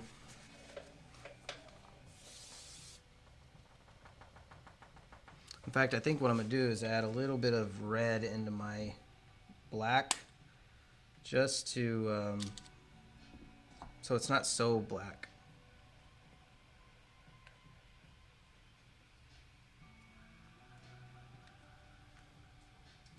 Says you're inspiring me. I have to dust off my airbrush. Oh yeah, definitely. I know, we all go through spurts where we don't paint for a while. I went, I think, probably as much as a year one time without painting.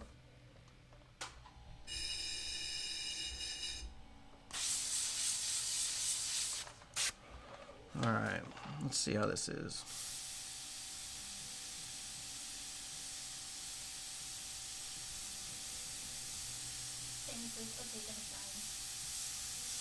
No problem.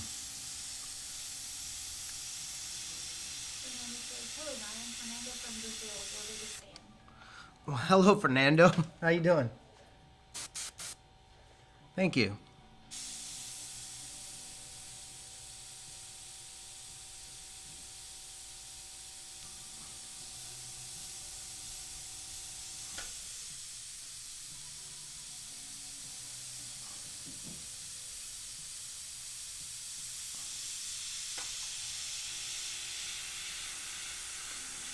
So earlier we talked about pushing and pulling. That's what I'm doing right now. I'm pushing with the black and pulling with the orange.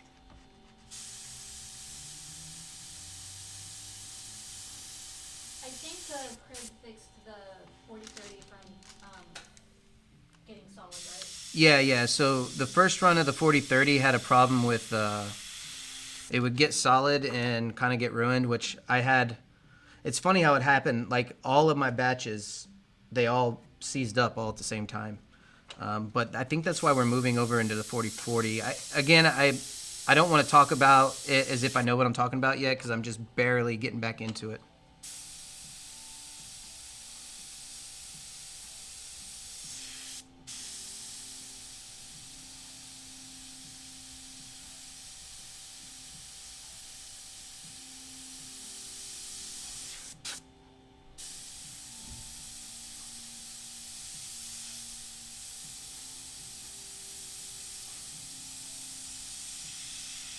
I follow you a long time, studying you are amazing. Oh, thank you. I'm glad to be back here on YouTube, guys, and I really appreciate your support. I really do.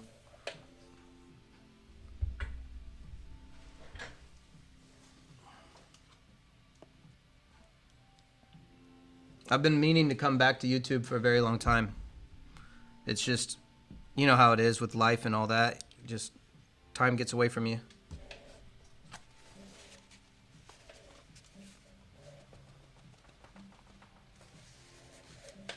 Fernando says, outstanding artist. God bless you, Ryan.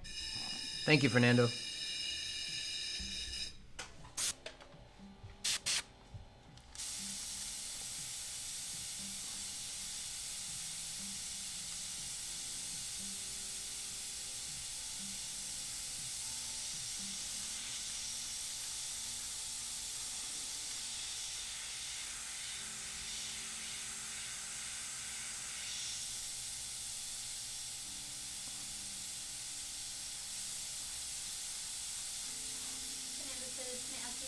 about Createx Colors? Yeah, Fernando, ask away. Sorry, there's a little bit of a delay, so I know you probably asked that a while ago, but go ahead and ask your question.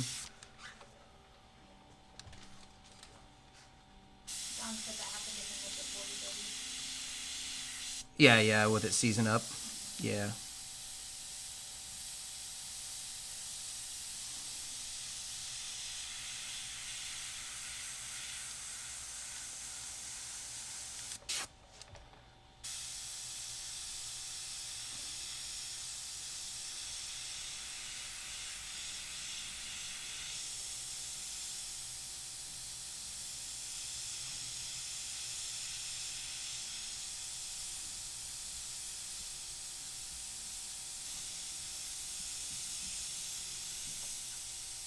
And so Createx Colors, in my opinion, are the best for acrylic. Yeah, I love Createx. That's my favorite paint by far. I've been using it mainly for just illustration type things for a while, so I'm just now starting to use it for this type of thing.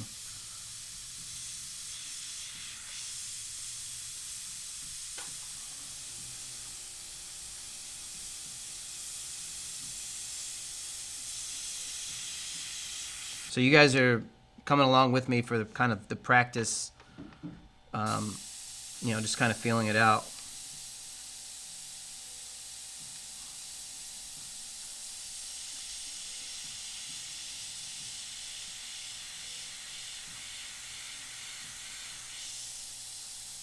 Yeah, Fernando, his did the same thing. His 40-30. Yeah, if you had a whole bottle of it seized up, go ahead and if you can, just contact Createx. They might be able to help you out with that. But I know they're moving away from the 40-30, I hear, and getting into the 40-50, and then there's 40-51. They're pretty proud of where the clears are going right now. That's honestly why I'm sitting here playing with it. I'm just experimenting so I can learn it. So when you guys ask questions, I'm better educated about what it is. Because I buy from Coast Airbrush and after 1 month all my 40-30 solidified. Yep, that happens. It definitely happens. Yeah, I would contact, if you got it from Coast Airbrush, then I would contact Dave over there at Coast Airbrush and let him know. I mean, he knows the problem for sure. That was the first run because it was a new paint or a new system, relatively new anyway, and no one could know that would happen. But they've since adjusted the formula completely.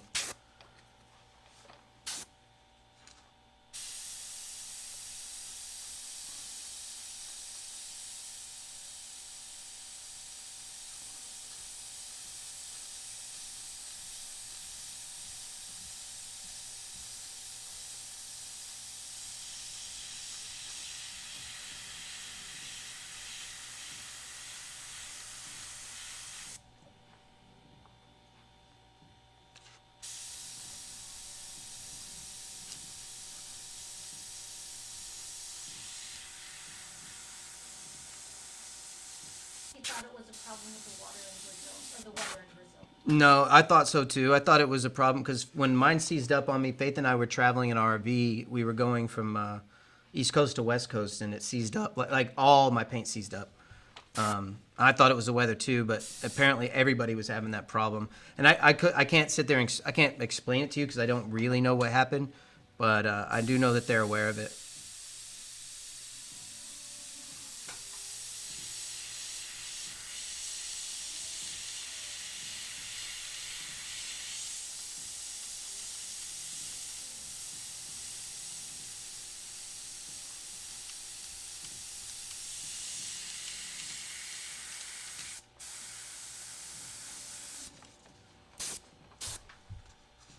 He said he'll try to contact Dave. Yeah, I would start with Coast Airbrush first, because those guys are very close with Createx, so they can help you sort it out. John says definitely works great, just have to use it fairly quick on the new look. Yeah, Yeah, I love 4030. That was my favorite. Like I said, I'm sitting here experimenting right in front of you guys to learn the new clear. So when the new system is, I'm kind of helping to figure it out, find out how it's best used.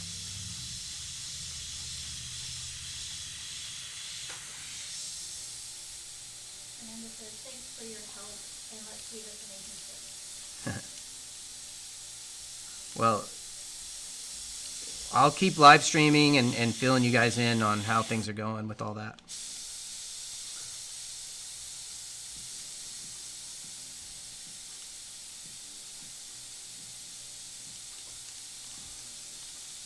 I definitely don't consider myself like a technical expert by any means.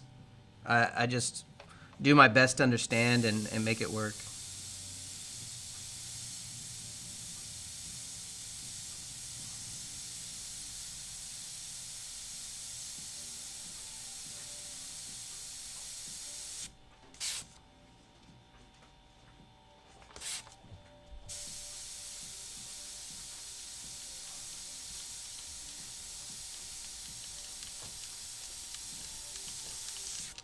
Starting to feel like next time I should have a plan. Like winging it, I'm just sitting here getting nervous. I'm like, ah.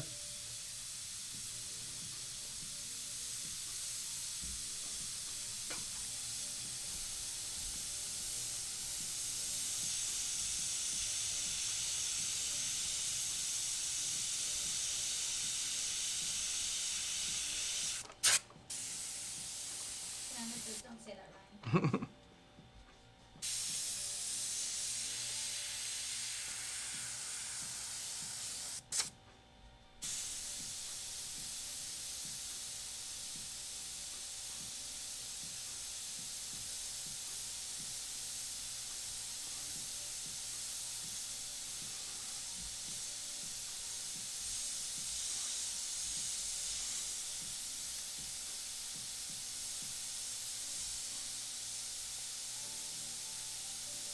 Yeah, I will finish that dog though. I think next time probably, because the dog is sitting over here next to me.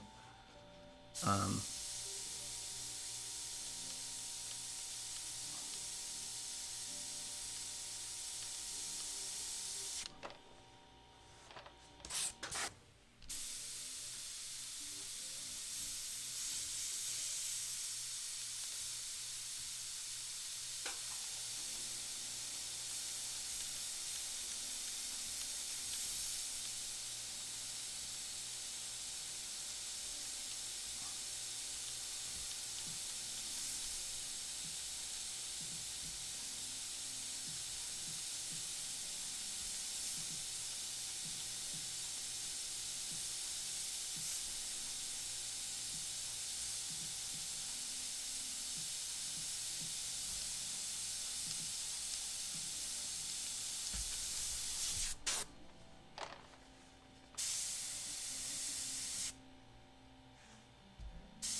so I think, yeah, let's get this orange going.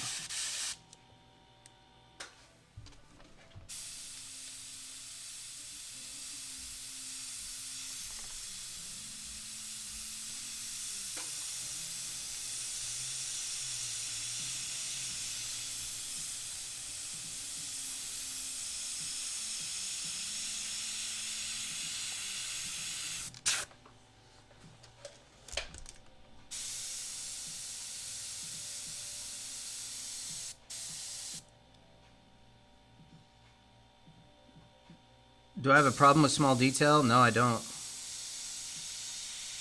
Not at all. That's my comfort zone, is the small details.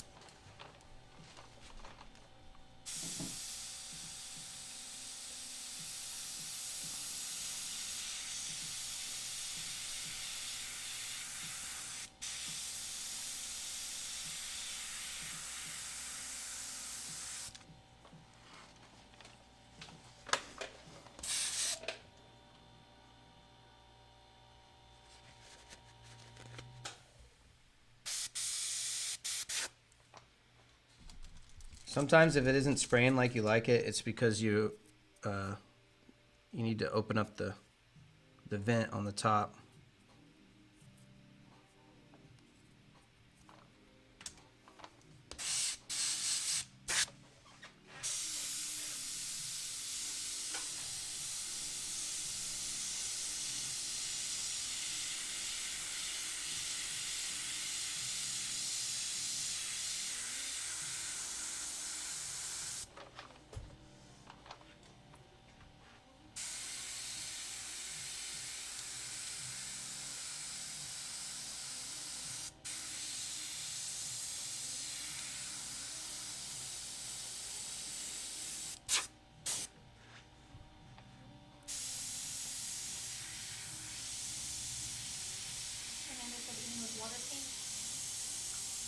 Yeah, I have no problem with detail with water paint.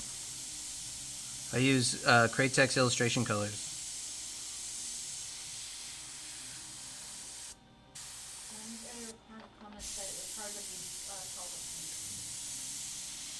I had a hard time with that too, but I got over it.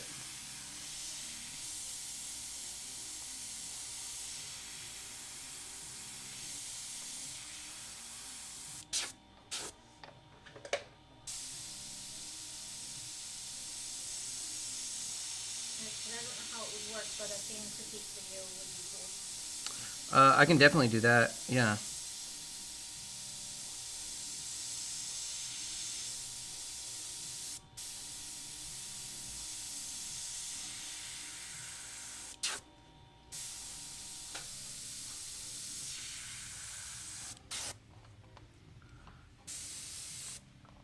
feel like I want to switch to.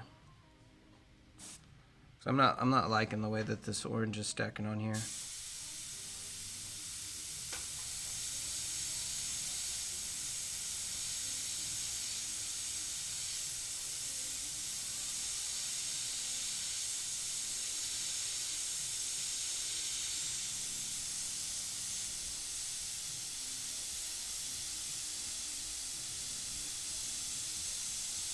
Again, guys, bear with me. This is my first time trying this technique with this paint, so I'm kind of fumbling through it here.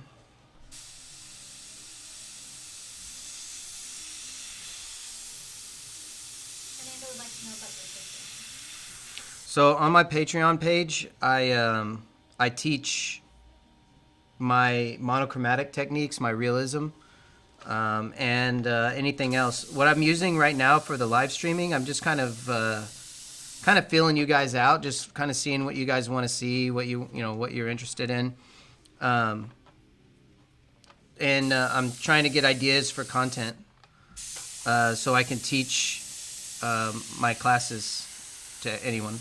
Yeah, sorry, I'm having a hard time talking and thinking, but yeah, the Patreon is my portal for teaching airbrush. There's already a video up right now on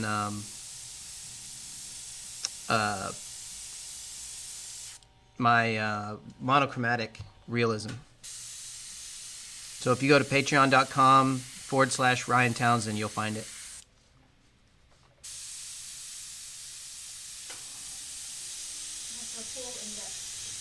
Yeah, it's fully in depth. It has every detail that you need to know.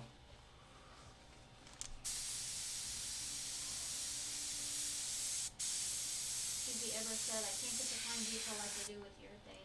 I feel like I'm missing something. If you use illustration colors, it should be fine.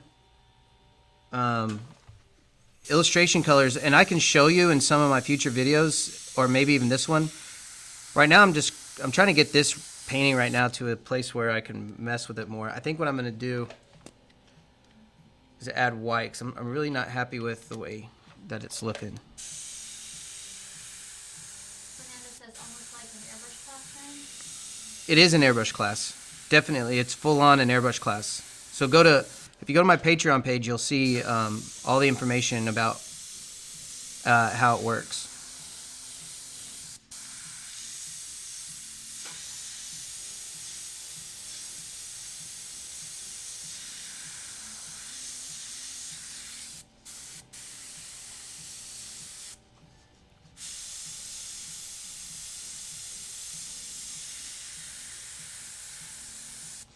It's a good thing I played with this first before I tried doing the Michael Valley portrait, because this is not the technique I should use.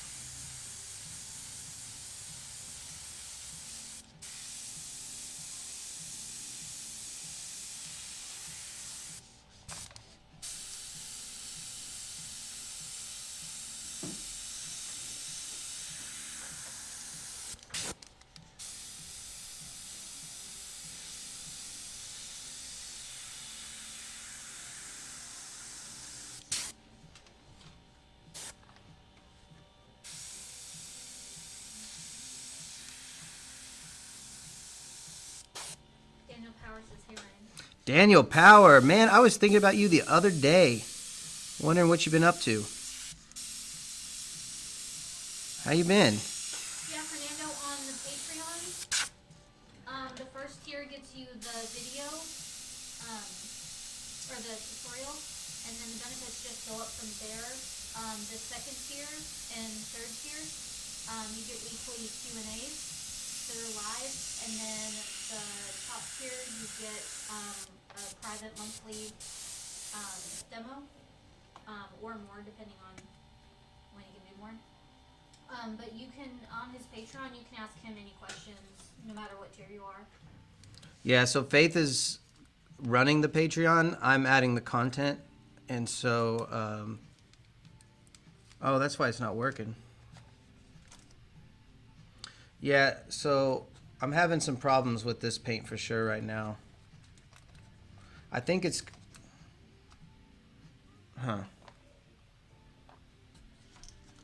So what happened here is, and I don't know what I did. I was kind of just winging it. But it's not spraying through this airbrush very well. Which I've never had that problem before. So this is new to me.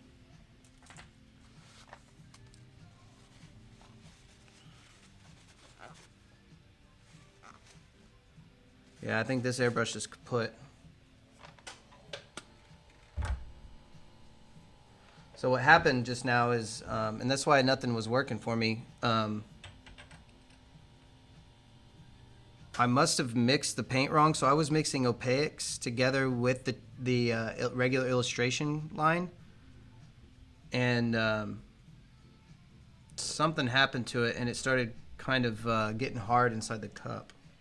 Again, yeah, it became unstable.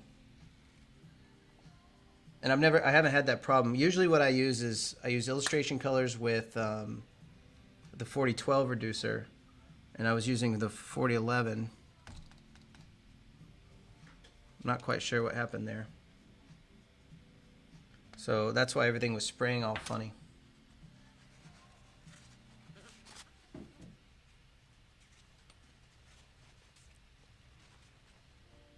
So what I'm going to do instead is I'm going to fill this airbrush with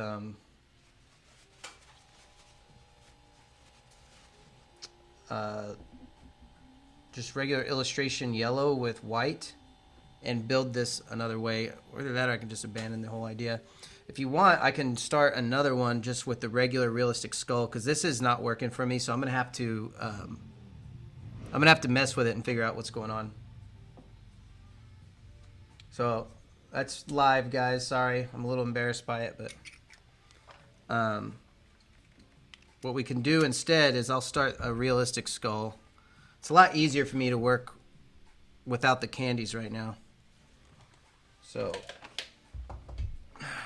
sorry about that. I didn't mean to waste everybody's time. Let me, let's pivot.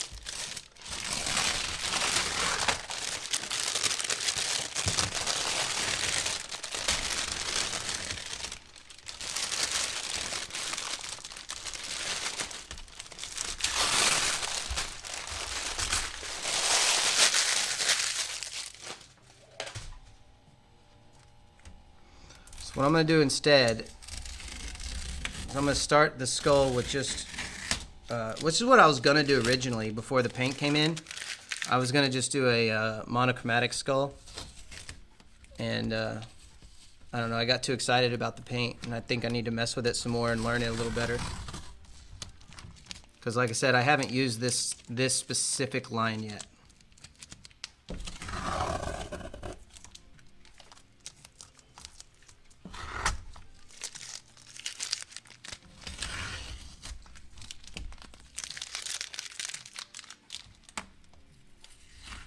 That's why I wasn't doing it as a class, because I sure don't know it yet. All right, so let's change, and we're going to start something different.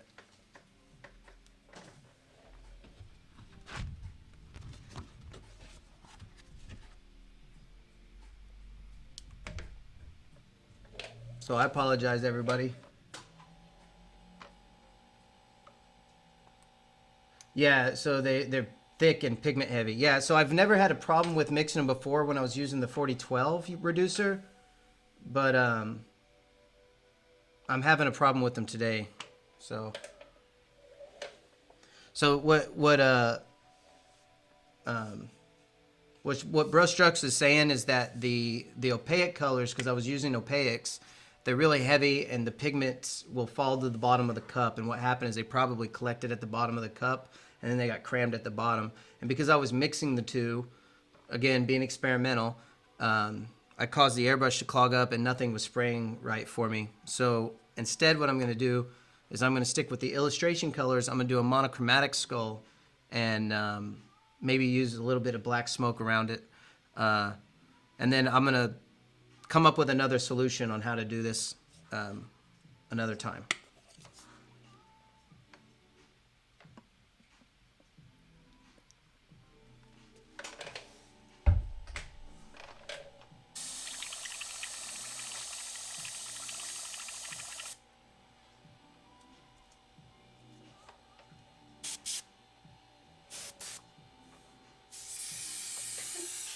What?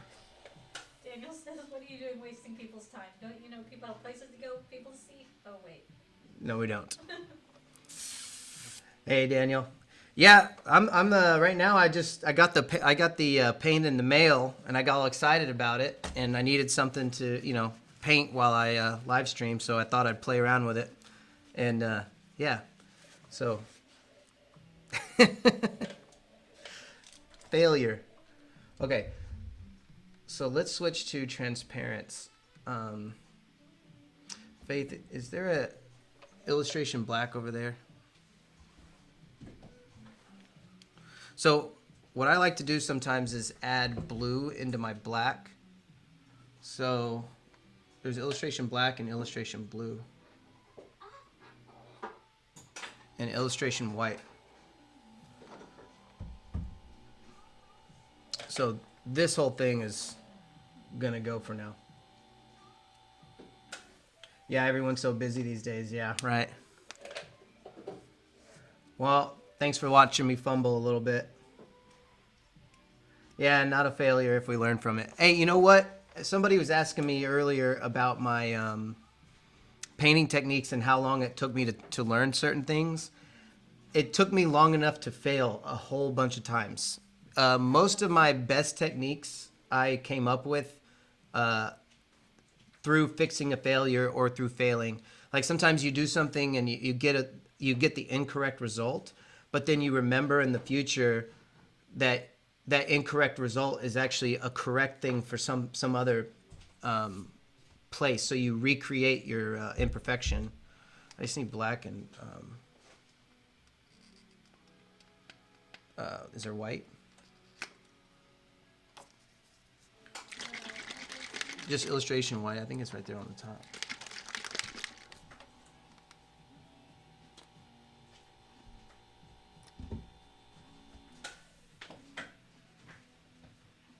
So yeah. So I don't know the correct answer to that one right there, but I'll figure it out and I'll come back up on here, guys, and I'll show you what I did wrong so we can all learn from my mistake.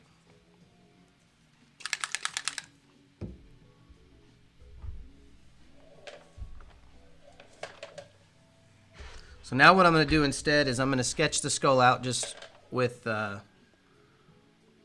just one color.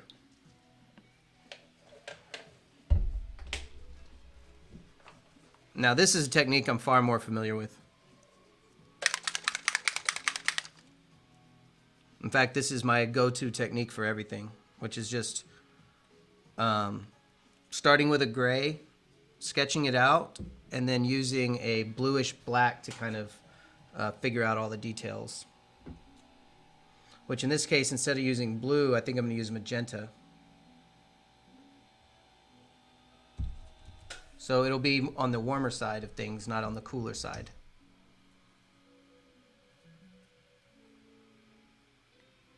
Which that's another technique I use pretty often. In fact, we're going to use a lot of magenta. So a lot of times when I want to do monochromatic stuff, I'll either do it all as magenta or like, so I'll do it with, if I want it to be warm, I'll use magenta. If I want it to be cool, I'll use cobalt blue.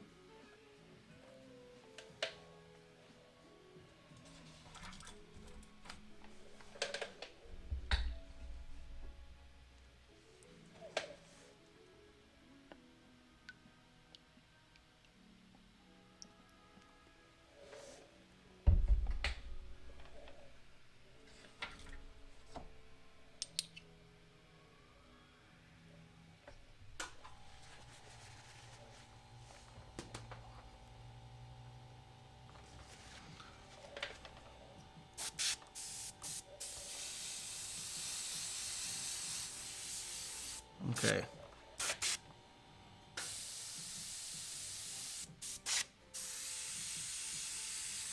All right, here we go.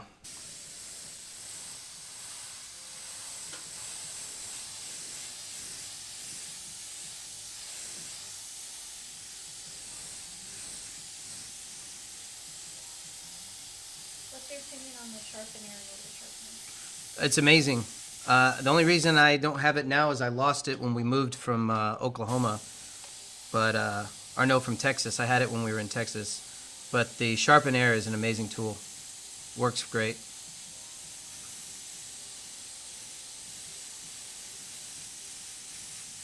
So what I'm doing now is just blocking out the shape.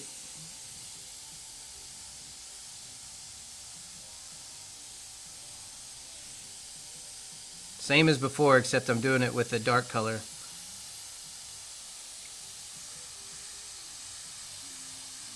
Look how this color looks dark right here, like when I paint it. And then if I paint it here, it looks white. See if it's in the way. See, it's white and then gray.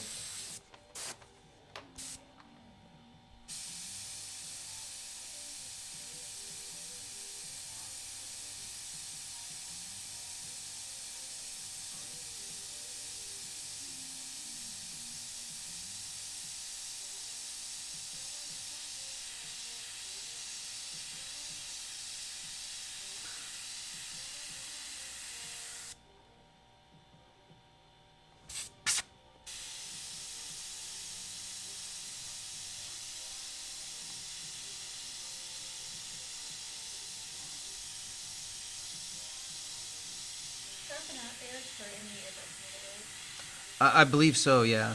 You just step down so that there's like, you start with the, like, I guess the bigger one that straightens it out, and then a smaller one that sands it down, and another one that buffs it. And I guess if you have like a micron needle, you just skip the first, the first stage, and you go straight to the second and third, if I remember right. I used to use it quite a bit. It's been a minute. So that guy actually the guy that made that used to live in Texas, like not too far from where I used to live.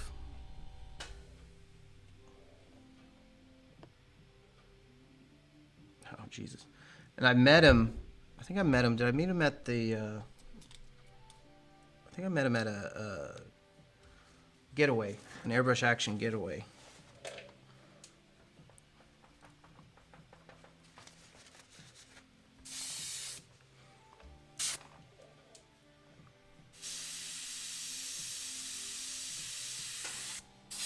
So all my airbrushes are shooting a little weird now because I messed them up just a bit ago, but we'll get it. So they really need a deep cleaning. But I don't want to sit here and have you guys watch me clean my airbrushes for a while.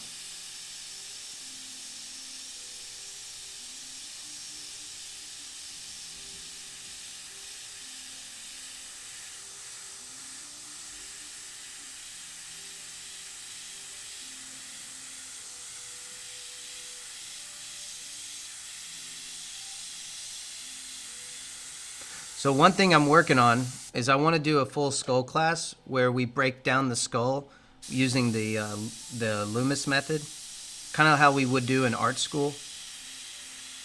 And that's something I'm going to be working on here in the future too. It's kind of like an artist breakdown of the anatomy of a skull using an airbrush.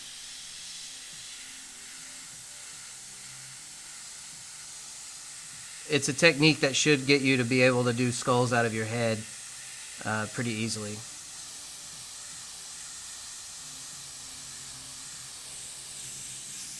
So consider this another practice warm-up for that.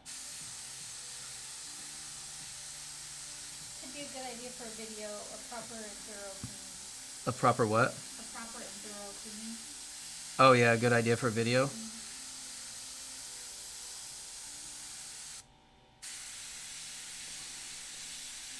I'll tell you, 90% of the time, if your airbrush is acting up, that's what it is. Unless you're like me and you drop them a lot and then you bent the needle. Or you've damaged the... So the main thing that I break on my airbrush is going to be the nozzle, which is right under here, and the needle. I break those all the time. Just because, as you can see, I don't have the needle guard on there.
This was actually the plan for the original video before the paint came in. I was just going to do this skull and make it all realistic.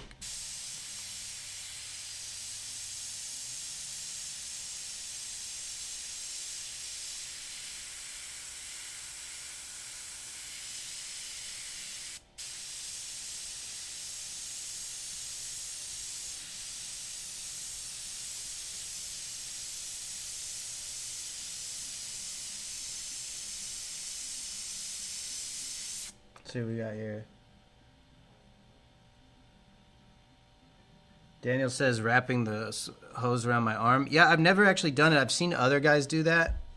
I don't know. I feel like it tugs on me. I don't know. I'll try it.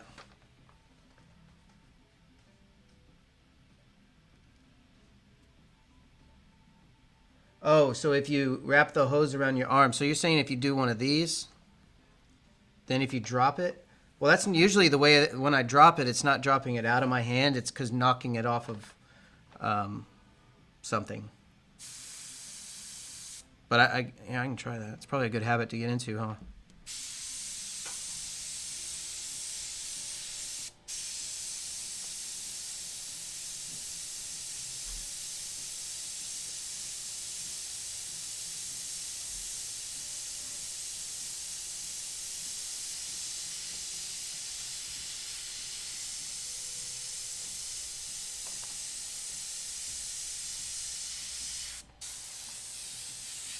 I always like to fog it out after I've been sketching on it for a while, so I can use white later to kind of pull the details back out, and that's where you get all that push and pull.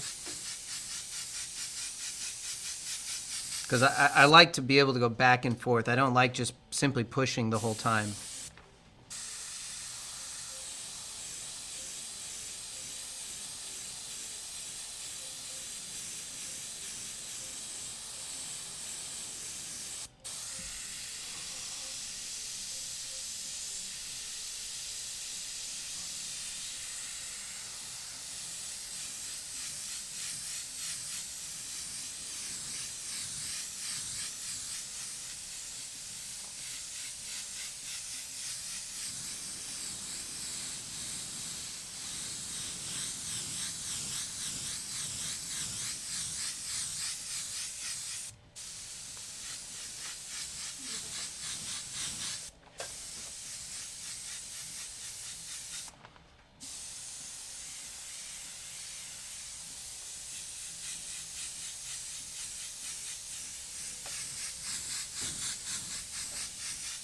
Okay, now what I'm going to do is just add a little more black to this, make it a little stronger.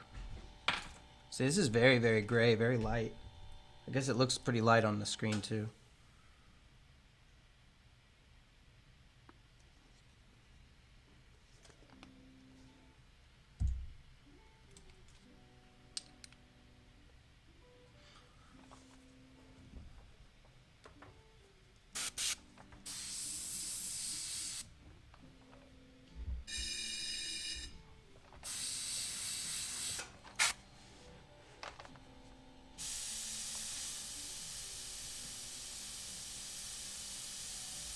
Consider this warm-up for when we do the paint live, when we paint Faith live, because this is the technique I'll be using when we paint her. So if you guys are just joining us, we're going to be painting Faith. She's going to be sitting in front of me here, and if I don't know how long, when we'll let you guys know when we do it. And it's just going to be a really long kind of paint party, like a 20-hour paint party, where you guys can come in and out and watch and see how the painting develops.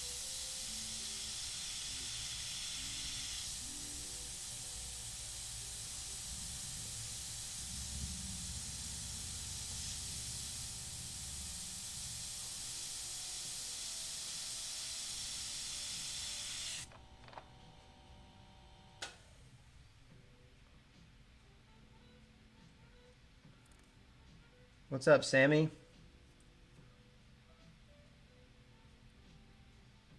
Well, you should get into airbrushing. It's amazing.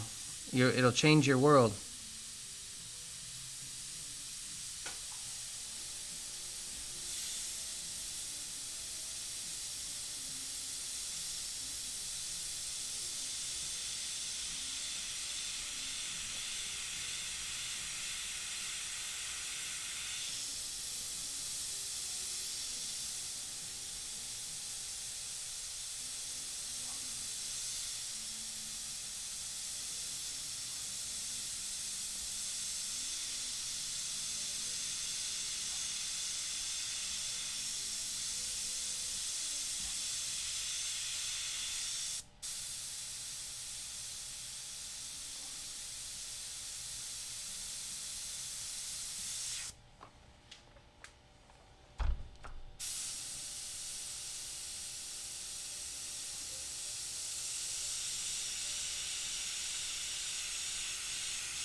This poster board soaks up the paint more than I thought it would. So it's kind of soaking in.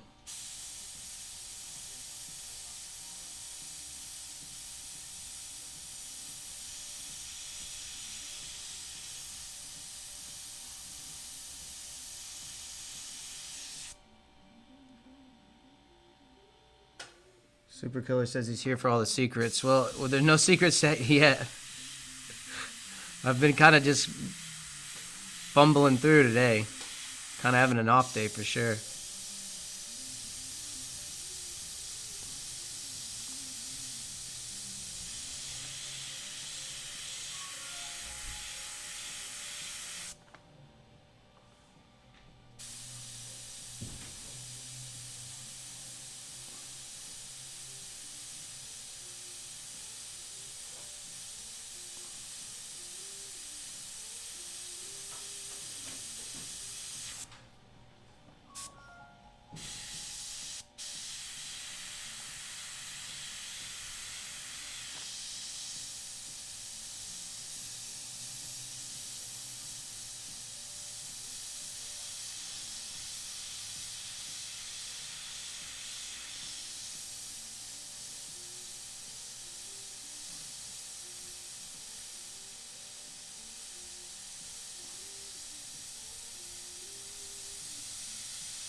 Do I still use urethanes? No, I don't.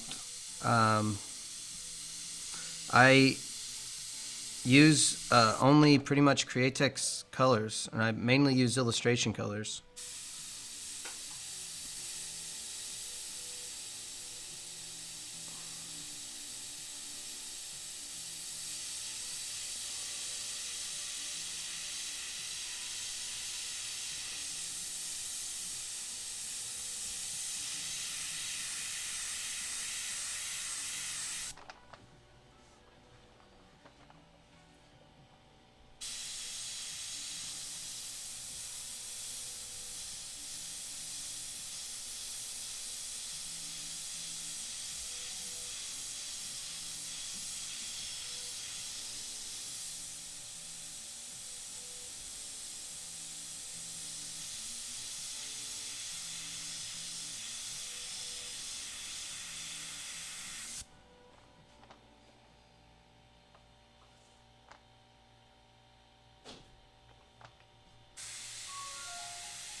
I'll tell you, if there's any secret that I'm showing here, is that you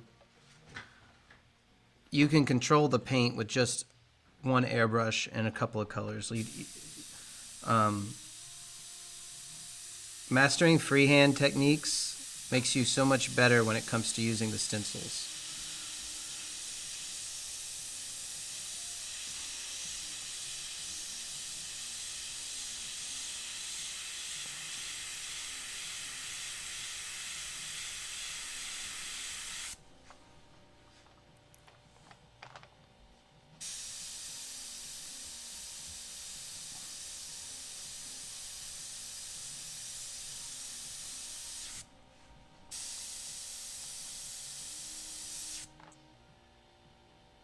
Do I have a Facebook group page? I don't think so.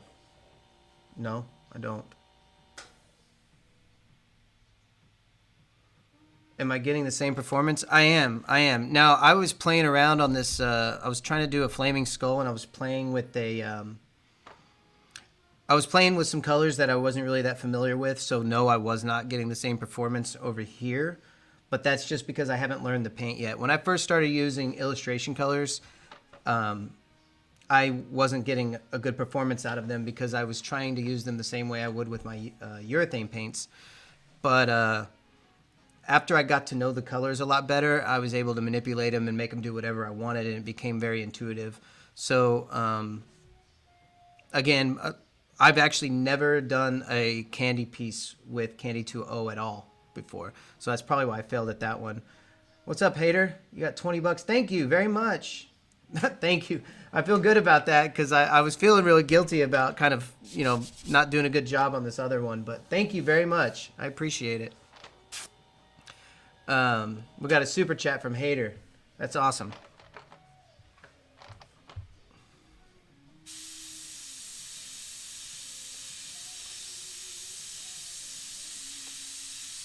But anyway, what I was saying about the urethane paints, after you get to know the paint, it'll work for you. So it's not the paint that's the problem. It's just your knowledge of the paint that can be the problem.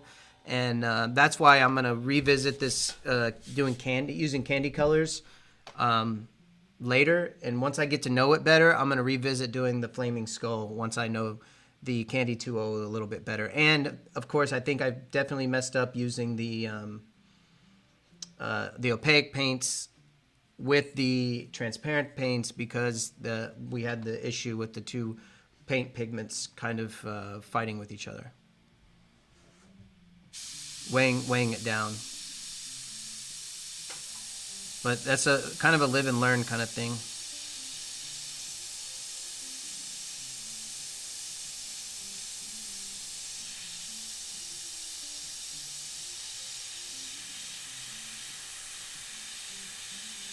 I'll tell you, one of my favorite techniques that I use currently, I got from messing up. That's how I learned it. I learned it from, what I do is I use a lot of white to build up my layers, and I'm able to, you got that blue shift with white. I use that blue shift to my advantage.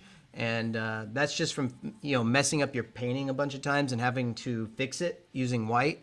It just kind of taught me how to use white to my advantage and build a much deeper monochromatic piece with using a lot of white work.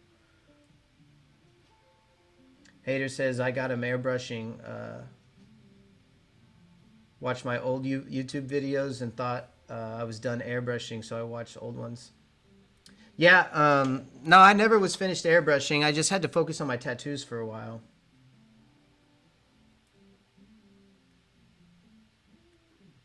Oh, the airbrush page for advice. You know what I might do is if you guys want to do like a collection, if everybody wants to send me some paintings and let me critique them for you, I'd be happy to do it if you want me to. And just kind of, I'll talk about the paintings here on the live stream. It makes you feel a little vulnerable, but I mean, you guys just watched me mess up a whole painting. So, I mean, everybody makes mistakes. So if you want, I can help you through any problems you might be having. So long as I understand the problem, of course.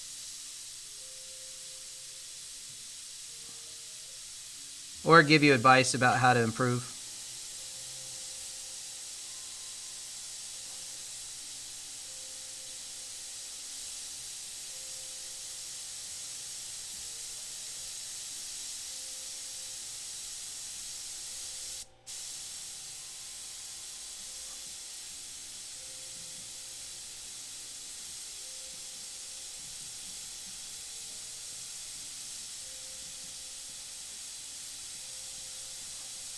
This poster board definitely has a much softer, I'm used to painting on like non-porous surfaces, and the poster board definitely is much softer.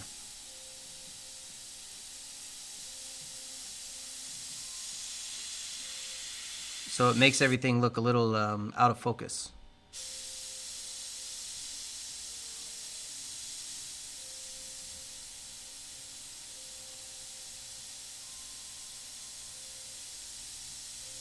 Probably closer to how like a t-shirt would probably look.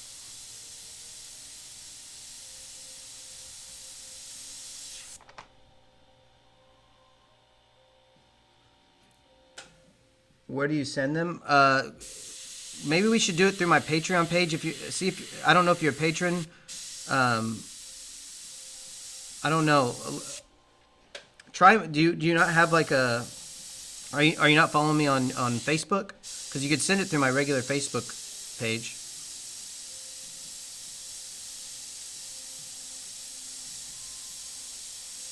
And I do reserve like my hardcore lessons for my Patreon.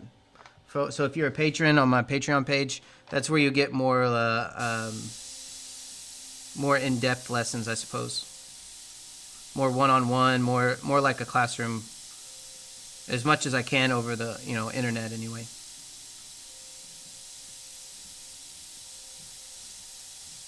And that's something we're improving on every day.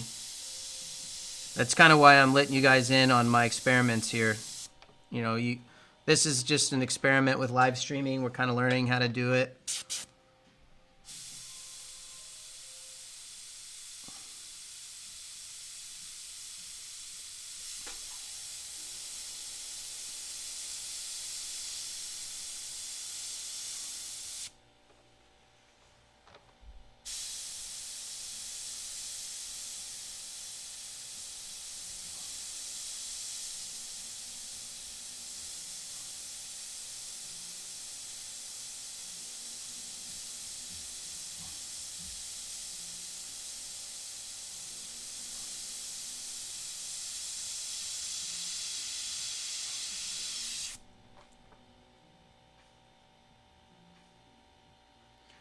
Hater, I haven't used a stencil on anything yet. Then I finished the lab tutorial. No, it's sitting right here. It's not really a tutorial. It's a demonstration. But yeah, it's sitting right here. I got one more layer to work on it, and then it'll be finished. But we're going to do that probably after the skull. I was just throwing the skull in as just kind of more or less I'm experimenting with this setup of live streaming and seeing how it works. And then we'll get back to the lab.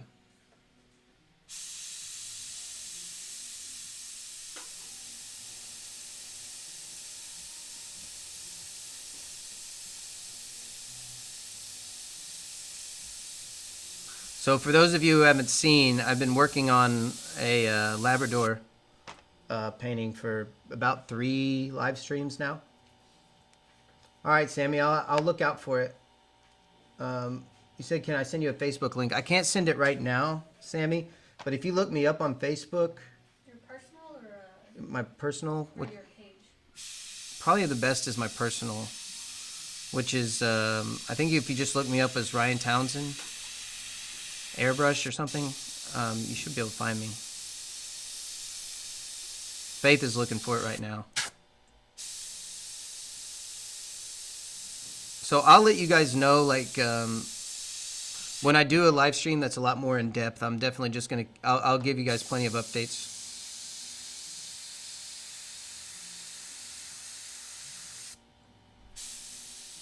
Consider this live stream beta. Posted the link in the comments. Okay, so Faith just posted the link to my Facebook page.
So it's this angle I want to get a little better. This angle.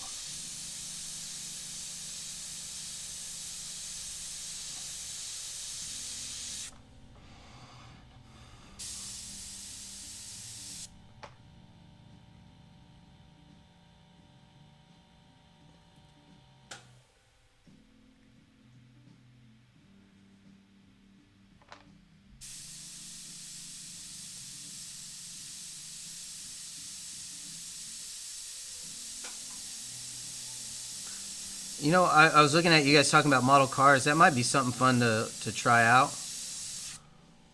If you guys want to see me play with that. I actually don't know a lot about that sort of thing, but I'd be willing to do it for like entertainment purposes and stuff like that. We can all learn together how to do that stuff. I'm sure it's no different than painting big cars. It's just a smaller scale.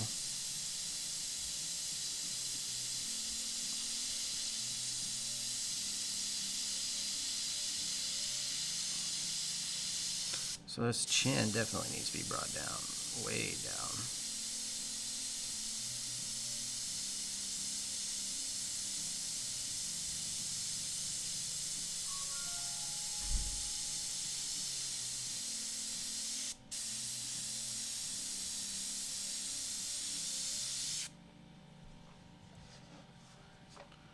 So again, if you guys are just joining us, this technique I'm using right here is a technique I'm going to be using here, and as soon as we figure out when we're going to do it, Faith and I are going to do a 20-hour life drawing where I'm going to paint her from life.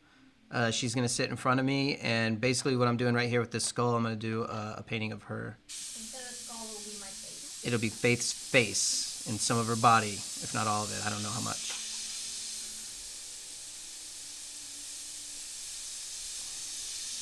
So Faith will hang out with us. We'll just have like a kind of a party situation out of it.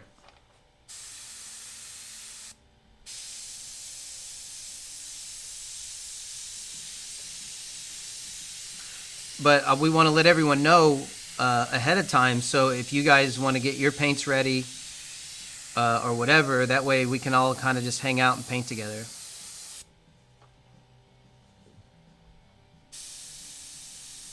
And then you guys can, of course, ask me any questions or anything like that.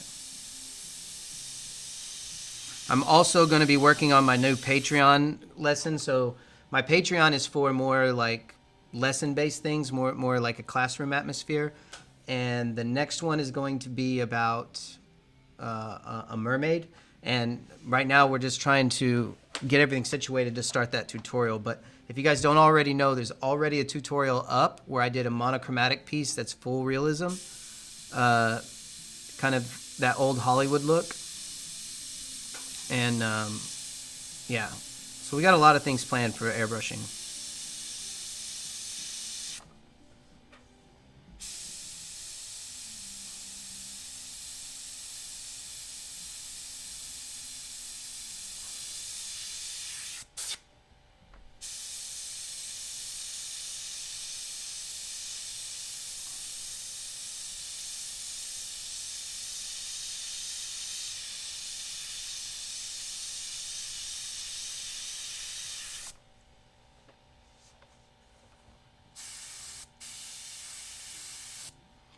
How are these lights, guys? Are you able to see? Is this better?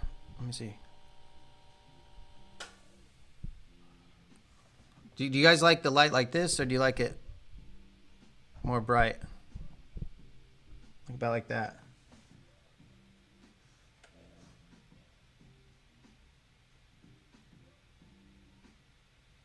He said, how can you take it back? Don't worry. 2 hours ago, we worked on a painting that was kind of a failure, so you didn't miss much. You just watched me kind of make a fool of myself.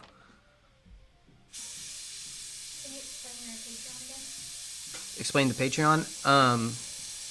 So basically, I wanted to get back into teaching airbrushing, especially online, because everybody kept asking me whenever I would do classes like the Airbrush Art Circus and Rendezvous and different other things like that, when am I coming to this country or this state or whatever to make it more convenient? And it's just never been convenient to do that. So I made the Patreon page, or Faith and I made this Patreon page in order for me to teach my classes remotely through the internet. And of course, you know, it costs money to do that sort of thing. So, you know, it's not something we can do for free like on Facebook or on YouTube, I'm sorry. And so we created a Patreon page. It's very cheap. Like basically you pay $5, $10, or $20 a month and you get access to my monthly tutorials. Or if you are a higher tier, like, and Faith is better at explaining this, but like my second or third tier you just get better perks and more attention and more lessons, basically. Second and third get a live Q&A,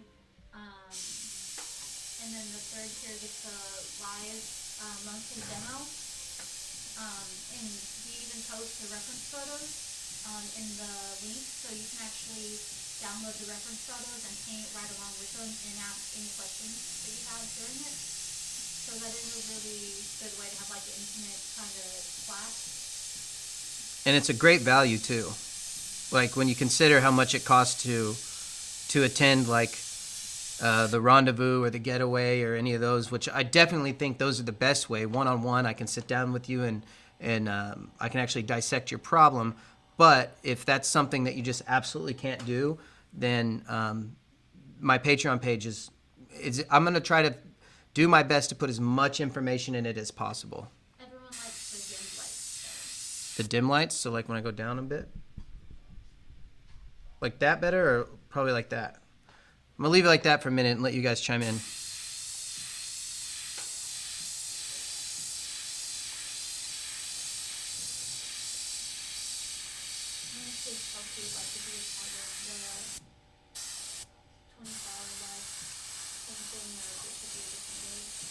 Oh, yeah, that is a long time. We'll see.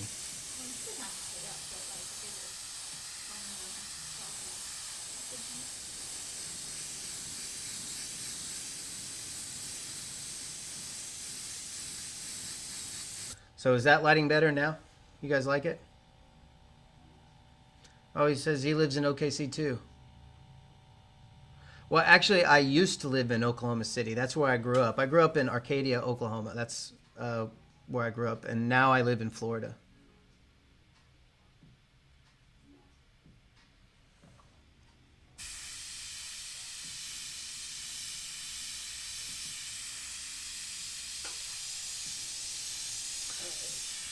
I actually just opened a tattoo shop in Florida called Eden's Edge Tattoo. I think there might be a link for some merch here for our logos and things on t-shirts. And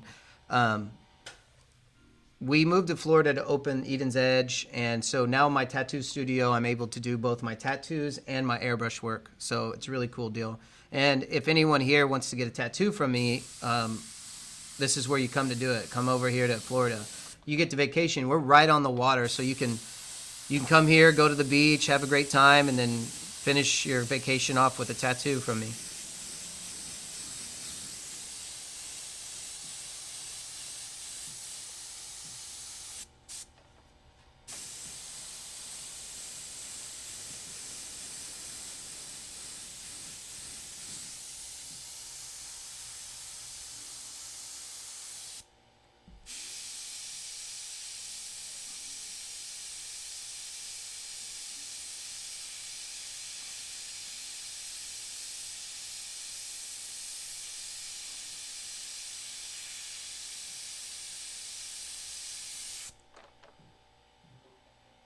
Lighting is good, yeah.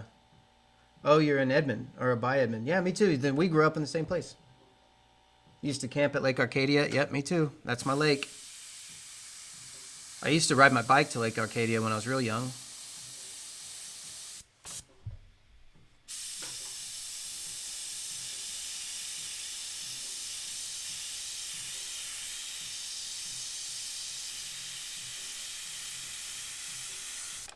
There's another artist in town that's amazing, one of my favorite artists ever. Charles Armstrong lives there. He's in Oklahoma City. He goes by The Kid sometimes. He's amazing.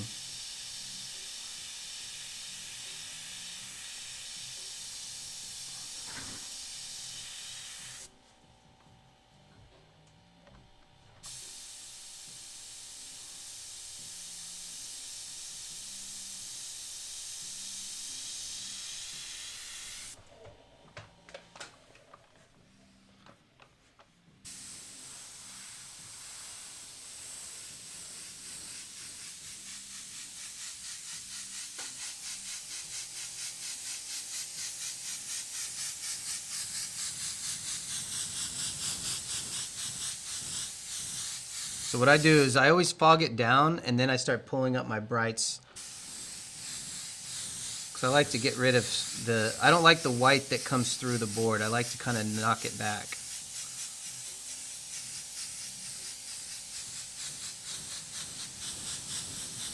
Just like that.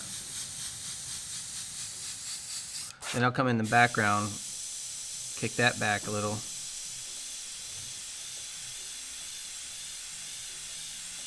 So this is a technique that I came up with from messing up a lot, which is knocking back everything down to the same tone, and then using white to build it back up, and then kicking it back again with a dark tone again.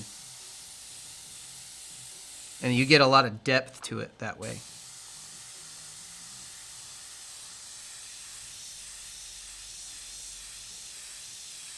Plus, it gives you all kinds of opportunities to make adjustments to it, especially when you're doing freehand stuff.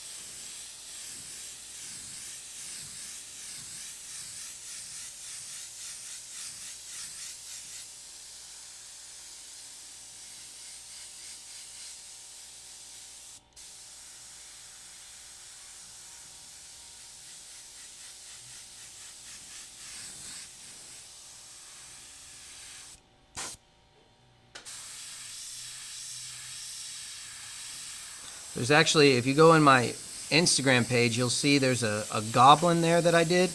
It was all freehand, just the same technique that I'm using right now. It's a green goblin. And I painted that live in a class in San Antonio.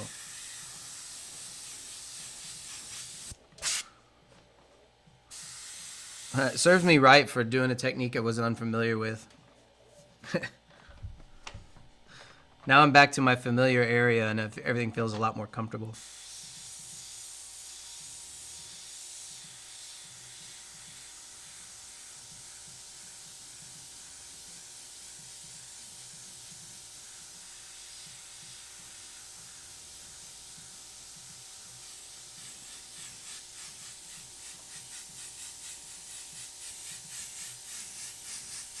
So this is what I call kick it back. So sometimes when I'm teaching people this technique, I'll say things like, go ahead and kick it back. And what I mean is mute everything down to a very like even tone. And then you can build up with your highlights. Because you can still see the painting through it. And then you'll be able to build all these layers and do a lot of really interesting things. RC says he's going to suck at airbrushing. No, you won't. Everything you can learn with practice.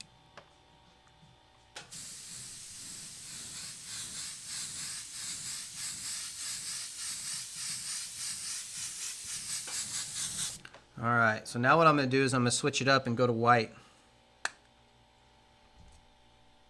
And build everything up from there. Actually, you know what? If I'm going to go to white, I need it to be a little bit darker.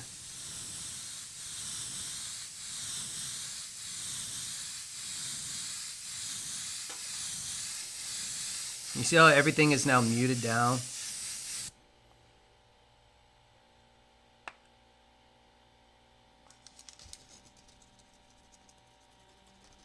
So these are the type of techniques I teach on my Instagram or on my Patreon page. I'm kind of giving you guys a little taste of it, but if you want a full in-depth tutorial on how to do like monochromatic work to the degree that I do it to, I teach all of it on Patreon. Like I said, we have a 34 part video already up. White. What did I do with the white? Here it is.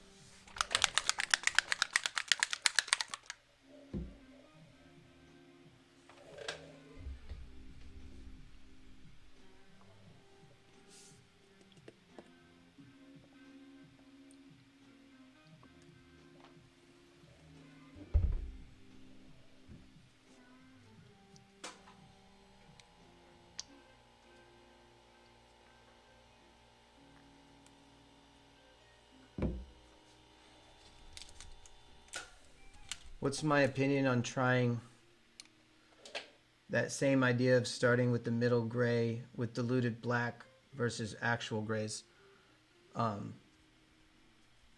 You mean like a full strength gray? I always make my own grays. In fact, I'm going to go ahead and start mixing my own grays together and come up with a color line for everybody that's kind of the gray tones that I like to stay in. But I mean, actual grays and making your own grays, there's no difference. I think that's what you're saying. Start with a middle gray with diluted black. Yeah, I always make a form of gray with white in it first. I never start with black with a lot of reducer.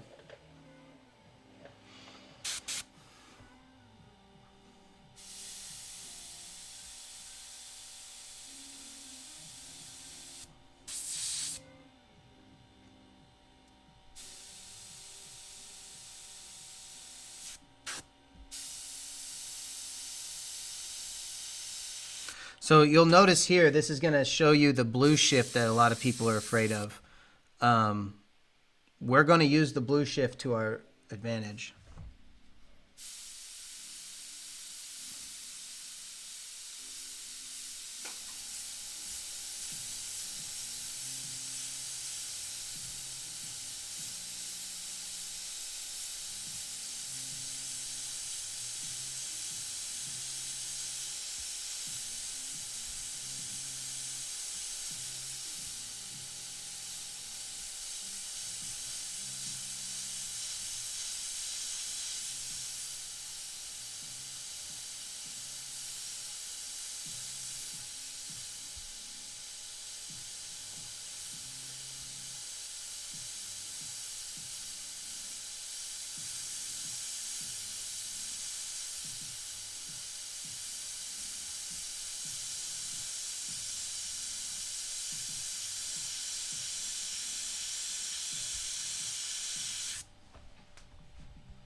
Cool gray is my favorite. I use warm grays for, like if the painting calls for it, then I'll use the warm grays. But if I'm just doing it on my own and I don't really have, like I get to just pick and choose, I always pick a cool gray.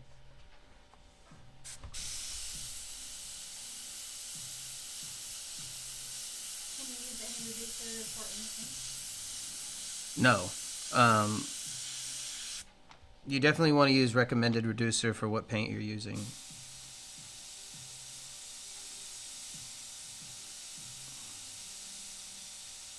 Some of the reducers could mess up your paint.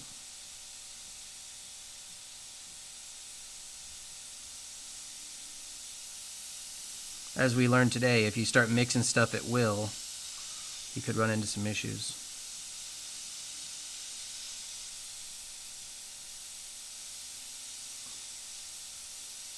Now, it's good to experiment so you learn and you understand the limitations of your paint, but just know that you run the risk, like I did today, you run the risk of having some technical issues.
Say that again? I said I think I remember Kelsey being here Saturday. But then Friday was due. Different Friday. So we might do the, Faith is talking about doing the paint party possibly on Friday. Not this, well, yeah, this next Friday. This Right. coming Friday.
I know some of you said you weren't so strong with drawing and stuff. This is how you get strong with drawing, doing what I'm doing right now. Just drawing from life and sketching around with it. This is how you get good. This is what we did in college when I was learning to draw from life to begin with. We would do life drawing classes, and basically we would just sit there and we would paint skulls. I think we painted skulls for, man, I don't even want to know. I think weeks. That's all we did was paint skulls every day for 4 hours a day.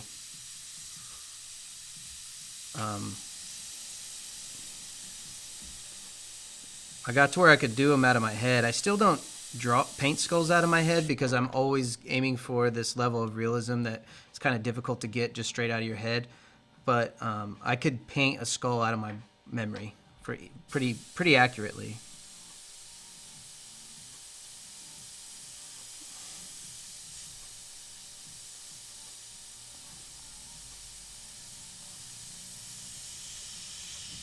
And that just came from doing it over and over and over and over.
Yeah, I do. I lay my hand on here for stability, and I just rest the airbrush on top of it.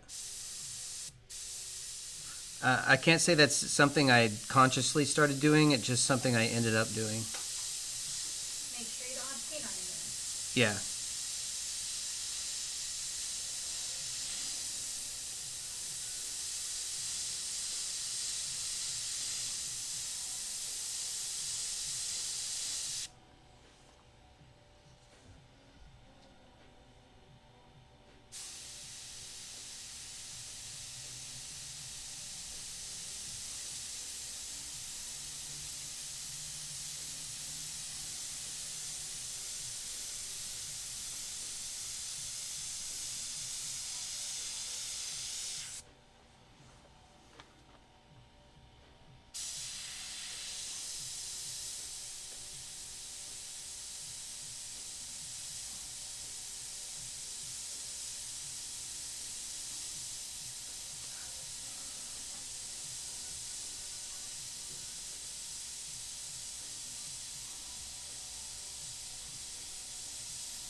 Oh, he said it might be better than using the tip of the fingers. Yeah, I don't know. I've never done it that way.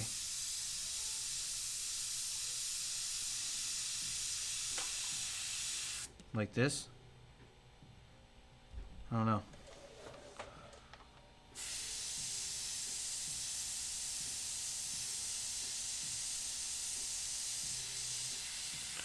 In fact, I never really paid attention to how I held it until other people pointed out.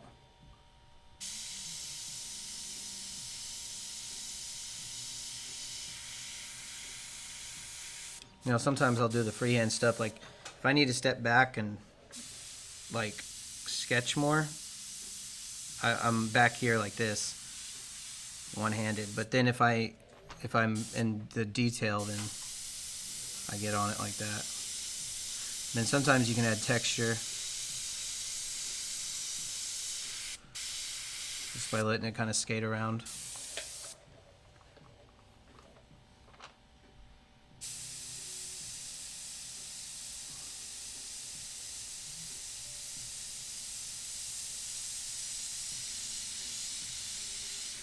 So when it comes to doing monochromatic stuff and making it deep, this is how you do it. This is how I do it anyway. This is how I make stuff look really deep. Just with these different back and forth push and pull layers.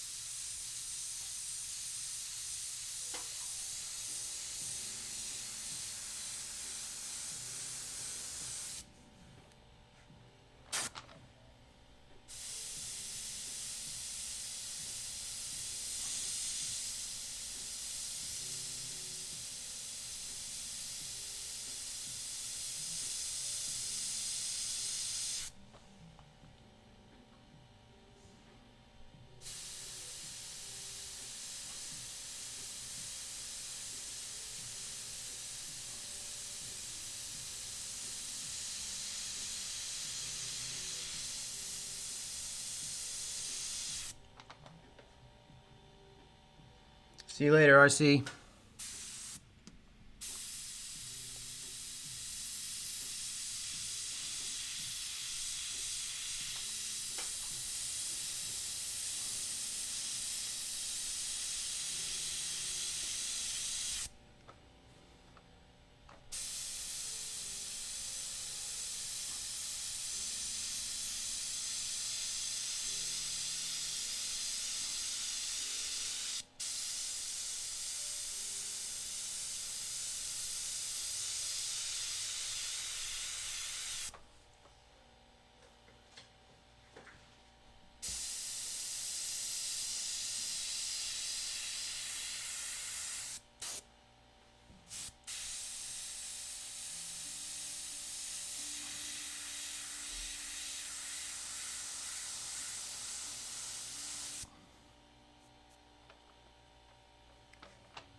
LA Originals on Netflix? No, I haven't, but I do know a lot of those guys because when I started going to California with my buddy Mondo, and he started hanging out with Franco Vescovi. I say I know him. I've met and talked to a lot of those guys. I'm anxious to see it. I haven't seen it yet. That's where a lot of my influence comes from, is that LA scene. I remember the first time I met Franco, I was talking to him about Mr. Cartoon. Kind of embarrassed myself because he actually knew him and I didn't, and I knew some trivia that was kind of incorrect and made myself look dumb, even though I didn't mean to. And Franco's such a nice guy that he didn't make me feel too dumb.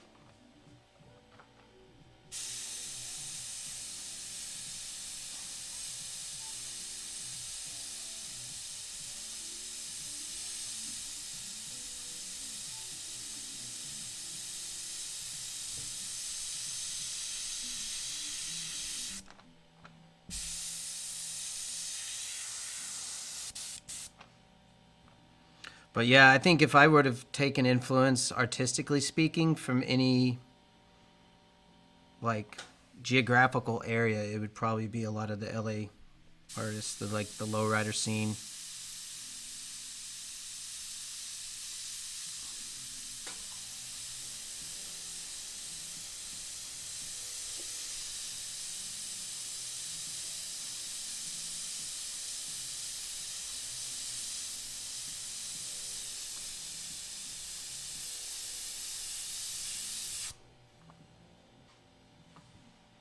Even though I grew up in Oklahoma and don't really know a lot about it.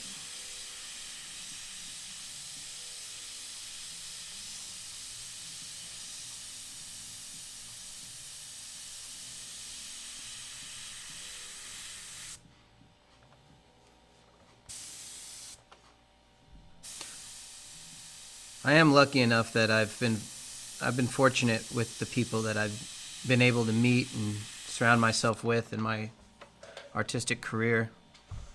Very, very cool. I need to watch that documentary. So apparently on YouTube you can stream up to 12 hours. Mm-hmm. So the paint party might have to be too. So Faith says that you can stream 12 hours on YouTube, so we might do the paint party in 2 parts, depending on how much I get done with it. We're only calling it about 20 hours because we don't know how long I'm actually going to be painting the painting for. I know one thing, I'm probably going to need a lot of aspirin for my back. So I'd be happy to have you guys hang out with us. It can only be 4 hours on Facebook, but the YouTube is the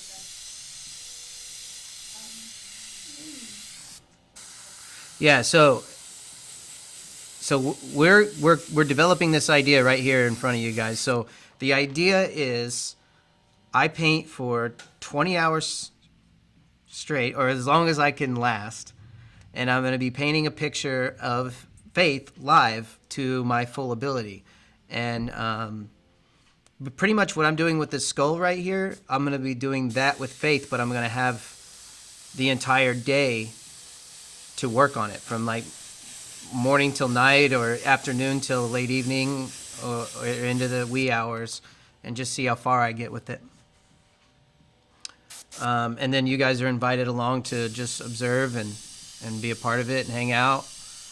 Maybe that super chat will be to buy us a beer Or pizza. or pizza or something. So if you guys are new to coming in here, we have now a super chat function, And what that is, it's basically like tipping through YouTube. So there's a little $sign at the bottom of the chat panel, and if you click on that, you pretty much it's just tipping, helping us to afford to continue doing this, or just simply buying us beer or whatever for just kind of hanging out and sharing our art with everyone.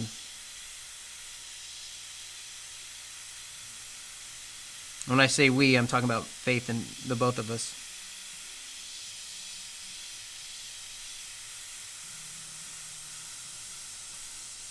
Faith is just off camera and she's checking in on your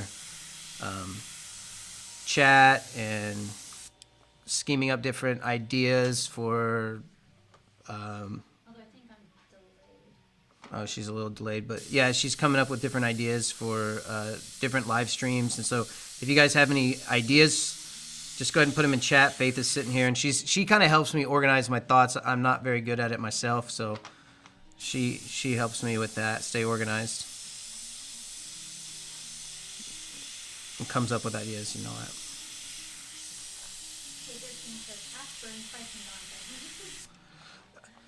Dude, I can't tell you, I'm jealous of you guys that are into that, man. Like, I can't smoke. Like, if I smoke, I get paranoid and I just don't do well with it. And I have nothing against it at all. In fact, I'm jealous. Like, I wish I didn't feel paranoid when I smoked, because it looks like you guys have a pretty good time on it. I don't. Like, every time I smoke, I immediately want to be fucking sober again. I'm over this. I definitely drink. That's what I'm saying. So for the 20-hour live stream, I'll have to pace myself for sure. Otherwise, I'm going to be on the floor by the end of it. Yeah, I was about to ask you about your back, but I thought it was just maybe because of so much. So I do have a theory on what causes the back to hurt. You need a good chair, and I happen to have a good chair, but I'm reaching up a lot. So what I like to do is support my elbows as much as I can, or I'll lean back and just kind of take some stress off of my back. And I think what it is when you're supporting your elbows kind of lifted off the ground, you're putting strain on your back. So having a good chair or standing, even when you're standing, you don't want to lift your elbows above like your sternum. You want to keep your elbows kind of down and supported. If you lift them up high, you're kind of putting strain on your spine. But Got a super chat. we got another super chat. Thanks, Arma. I appreciate it. $5. Thanks, Arma. But yeah. K13 says he can't smoke either. I just grow it. Man, I'm jealous. I'm just telling you that. Like, so you know how it is. Sometimes you just want to unwind, and if I smoke, I hit the fucking couch and I want to go to bed, and I'm over it, and I'm not into it. Robert says, how about your index finger? I airbrushed for 5 hours and it hurt like hell. So mine actually goes numb. So it's covered in paint right now, but what happens to me when I airbrush for a long time, my finger goes so numb that I don't get feeling in it for a few days sometimes. And then I have the same problem with tattooing. So when I airbrush, my first finger goes numb, but when I tattoo, I rub my pinky raw. So I actually have this knot on my pinky. In the tattoo industry, we call them money bumps. It's like I guess it's a corn, but basically it's like a bump, like a piece of cartilage, scar tissue, and it sucks. But every tattooer has it. So there's my money bump from tattooing. Another super chat. Oh, no, thanks, Easy. We got another super chat, $2. One up. Thank you very much. I am his girlfriend. Faith is my girlfriend, yeah. I always talk about her assuming everybody knows who she is. She's been with me now since I started this whole airbrushing thing, and so I just assume everybody knows her. Every little bit counts, Easy. We appreciate it so much. Yes, definitely. Thank you. K13 says, do you need a Canadian beer or a whiskey then? Dude, I am down. How about we keep the super chats going, and then we'll go to the store. Another super chat. Oh, thanks, Jersey Joe. I appreciate it. Thank you very much. That's a beer fund right there. I tell you, this quarantine is turning me into an alcoholic, man. Because I can't tell you how much I'm ready to get back to like being busy. Like, well, I'm busy with painting, obviously, but like, you know, having structure and having to be at work at a certain time. Like, I'm ready for it. Honestly, if it wasn't for Patreon, I don't know.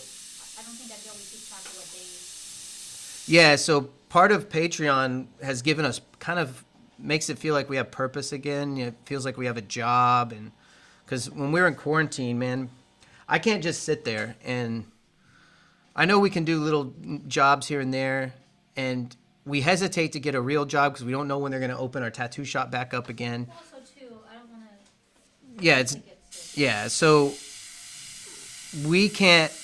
I can't just sit around and play video games all day. It doesn't feel right. I can't do it, and I can't take on client work for airbrushing because what happens is they end up backing up, and then when my shop opens up, I won't have time to mess with my shop. So, doing things like this and doing the Patreon and having the super chats and hanging out with you guys and answering your questions, it's just a way for us to feel like, you know, it's a job. You know, we like to work.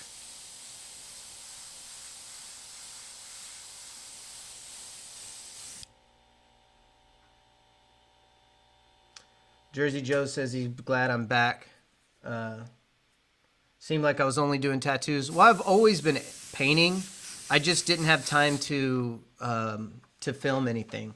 So I don't know. When you're real busy, like, so when an airbrush job would come through, I would just have to do the job and move on and then get back to tattooing because I was tattooing for like 7-8 hours a day for, you know, 5-6 days a week. And, you know, not to mention, you know, Faith and I, we have a social life. We have to, you know, we have to spend time with each other and all these other things. So it got really hard to manage.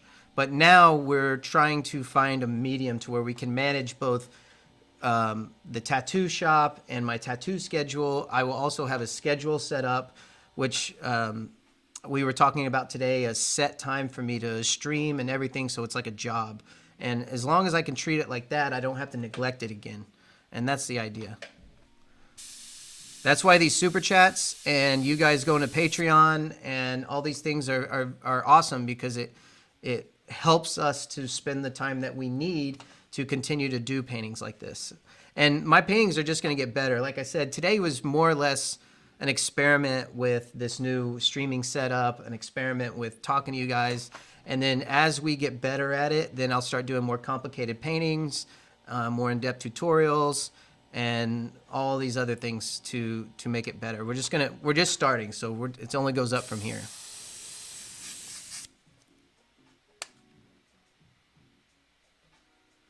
So for the sake of speed, what I'm going to do is just go ahead and start hitting my darks again. And normally what I'd do is I'd hit it with some brighter whites right about now. But just because I want to try to get this done tonight, I'm going to go ahead and hit the darks.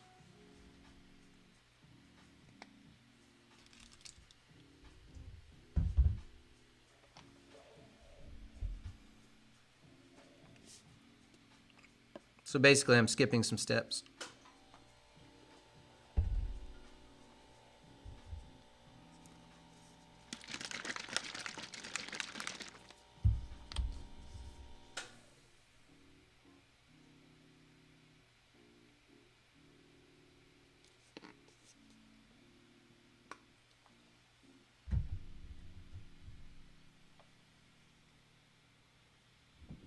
Again, I'm doing the warm gray, so I'm using magenta in my black.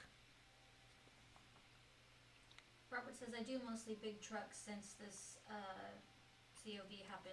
I lost 4 jobs. 2 are not even coming back to pick up what I finished. Yeah, that's terrible. Yeah, I try not to talk too much about it. We're all kind of feeling it. This virus was, I think it was a wake-up call for all of us.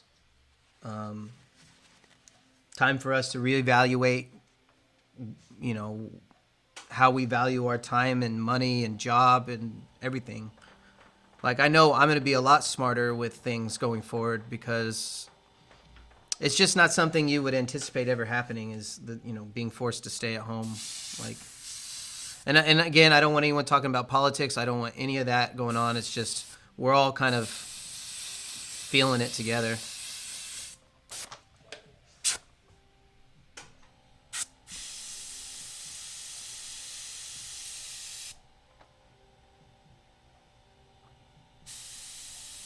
Yeah, it's a reset.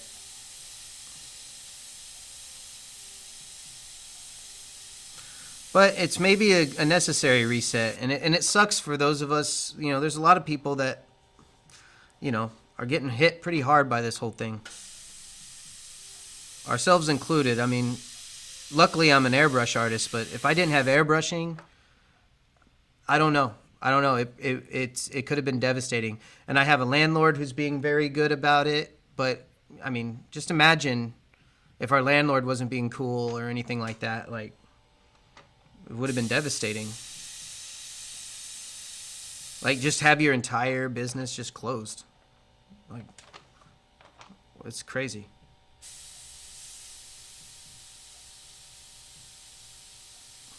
Are you in contact with Createx at all, sponsors? Yes, it's a light sponsorship. So I've been friends with Createx for years now. Like, I know those guys very, very well. And I think I met Craig. If you guys go back in time and you look at my airbrush paintings, I did a painting of a girl with some roses that was kind of tattoo looking. That's about the same time that I met Craig. When I did the eagle and flag painting for YouTube. And we've been really good friends ever since, and he's been very supportive, and I've been with him to, like, he's been sending me paint, and we've been experimenting with it, like doing what I did here, kind of messing up with stuff. I've been doing that for years, and Craig really likes the feedback because it helps him, and honestly, that was just totally my bad right there. So that has nothing. I'm not going to call Craig and criticize his paint over my screw up, but there is sometimes ways that I find to improve the paint. So if I'm working on something and I find a mixture that really works well, a certain technique, then I'll call him and I'll tell him about it, and then he's able to make his paint better based on those suggestions. So that's kind of my relationship with Createx. Like the whole adding 40-30, which I know everybody had their problems with the 40-30, but it does, the technique works really well. That was something I came up with. Now, I didn't come up with the 40-30 at all. That was for the Candy20, but integrating the 40-30 into the illustration line was something I came up with, and it's been highly successful, and I use it all the time. But now we're going to try to move to, yeah, now Craig is a massive well of knowledge. Yeah, Craig is an amazing guy. But now we're moving from the 40-30 and the 40-20 to using more 40-11 and 40-50. And right now, that's all new to me. I haven't played with it before, so I'm playing with it today, and over the next several weeks, I'll be learning it. So I'm all right with changing up my technique because 40-30 is my favorite additive, and now it looks like I'm never going to use it again. So I'm happy to pivot and change and learn how to use the new additives and make my technique work. Yeah, the bleed checker. Yeah. So bleed checker came from just things like that. When people have bleeding issues because they're using candy and the candies are melting into each other, causing it to be very muddy. Sorry. And so they listened, and so they developed a bleed checker to stop that from happening. Oh, we got another super chat. Thank you. Yay! Thank you very much. I appreciate that. I want to VW Jeffy. Thank you very much. Man, you guys are awesome.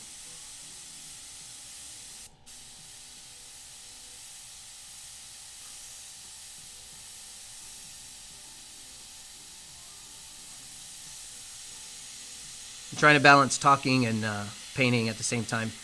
But I'm happy to talk and tell you guys stories, anything you want to know. Hopefully in the future, like I said, this is just the first draft of how we're going to live stream. We're going we're gonna develop this idea and see how you guys like it, what kind of paintings you like to see, and maybe if you like talking more, or maybe there's more of an interview process where I can bring on some of my friends to talk more. Like I'm good friends with a lot of the big artists in the industry, and I'd like to involve them a lot. Have I ever tattooed myself? Yes, I have. Yeah, that's a story. So John says he's used to the old Createx line. Have to watch videos on the new stuff. Okay, so the illustration stuff is going to be amazing for what I'm doing right now, which is illustrating a picture of a skull. Wicked is good for the same thing, but Wicked's got a lot more opacity to it. Createx illustration colors is like more fine detail stuff. If you're used to the old Createx line, this stuff right here isn't even in the same realm. This is a whole new thing.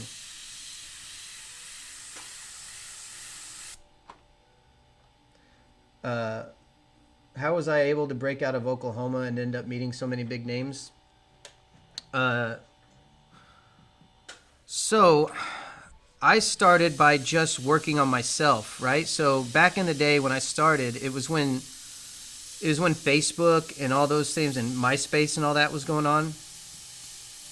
And I would find all these really great artists online, but you know, they were leagues ahead of me as far as how good they were. Talking guys like Javier Soto and Corey St. Clair and Cross-Eyed Airbrush and all those guys. And so I thought there's a motto I kind of live by that's, if you're tired of, it's from a song that goes, if you're tired of being denied, be undeniable. So I knew that if I wanted if I wanted to know people, if I wanted to pay attention to me, then I had to be really great at airbrushing. So I just practiced all the time in airbrush. I mean, I was in Oklahoma. I was out in Arcadia in the middle of the country, surrounded by cow pastures in my dad's garage. Well, he has a shop at home, and I would paint, and I was obsessive over the quality of my work. And I would always take artists who were better than me. I remember specifically taking Javier Soto's painting and my painting and putting the two together and asking myself, why is Javier's painting great and why is mine not? And I would use that analysis to get better. And through that, I was able to win awards and contests and things, and people started to take notice of me after that, and that's how I ended up meeting all these great people and visiting and going to, we went to SEMA, and I was able to meet people through there. Then I started going to different things like panel jams. So sometimes you'll see where people hold panel jams, and you'll meet people through there. Going to things like the Airbrush Rendezvous or the Airbrush Art Circus or the Airbrush Getaways, which are not around anymore. That's another way you meet people. And just focusing on your craft and your relationships. You got to be an approachable person. In fact, I found out later that, sometimes I wasn't, the most approachable person, so I had to work on my personality a lot. Sammy says, looks awesome. He appreciates it. Much respect. It's almost 10 p.m. here in New York. Gotta go. Yeah, same time here. We're 9:44. Got to go clear code in the morning. Yeah, all right, man. Take it easy, Sammy. I appreciate you being here. They want to hear the tattoo story. The tattoo story? Which one was that? The tattooing story. Oh, tattooing myself. So... Well, real quick, DW Jeffy says, love what you guys got going on. We'll become a patron soon. Thank you very much. It's only $5 to get started, but I understand if you guys can't do it. I completely appreciate just your interest in it. Anyway, what were we talking about? Okay, so tattooing myself. Okay, so when I first apprenticed, so I had an apprenticeship years ago that went south, and it was your typical horror story of like, the guy took advantage of me, he had a drug problem, yada, yada, yada. So that's what kind of turned me off of tattooing years ago. This is before I even started airbrushing. And so then I've met this guy, Mondo, and his friend Puppet. Puppet was actually here on the stream earlier. I don't know if he's still here. And I met them at a convention, and Mondo invited me out to California with him, and he said he would train me as a tattooer. And so I went out there, and they ended up being really great guys and all that. And so I'm learning, and Puppet and Mondo are they're hanging out one night, and they tell me that I can't be a proper tattooer or something like that unless I've tattooed myself. And I was like, well, I don't have any interest in tattooing myself because I would rather have other people tattoo me, and I don't need my own artwork on me. I don't care. And they were like, no, you don't understand. You have to tattoo yourself. Like it's not a choice. Go ahead. The fun part of the story is Puppet was showing Ryan how to set up, how to do lines, because at that point Ryan was just, doing realistic shading. And so Puppet was getting all the machines set up. And then Ryan paused for a second. He was like, am I about to tattoo myself? And Puppet's like, yep. Yeah. And then that's when this conversation started. Yeah, so Faith's a lot better at remembering stuff than I am. But anyway, so I remember at the same time, Mondo was doing a tattoo on Faith that, I don't know if you can I don't know if your hand, put your arm right here so they can see. So Faith's going to show you. So Mondo was doing this tattoo on Faith right here at the same time that I was doing a little bitty tattoo on myself. And you can take it back. So yeah, it hurt. I tattooed my knee. I did a Von Dutch flying eyeball. It was terrible. It was blown out. It was really bad. And they forced me to do it, and they were laughing at me the whole time. And it took me the same amount of time to do that it took Mondo to do that whole arm. And yeah, it was a goofy deal. So now I have a tattoo on my knee that's really bad. So anytime, it's funny is I teach people a lot of different things, and they always think that I'm like, oh, well, it's easy for you. They always say that, like no, it isn't. It's not easy for me. I had to learn like everyone else. And so I like to be able to show them my knee so you can see that I was a jackass once, I didn't know what I was doing, But yeah, I don't know. I guess Puppet might be gone, but he was here earlier in the chat. And it was Puppet's idea, I feel like, more so than it was Mondo's, because he's an instigator.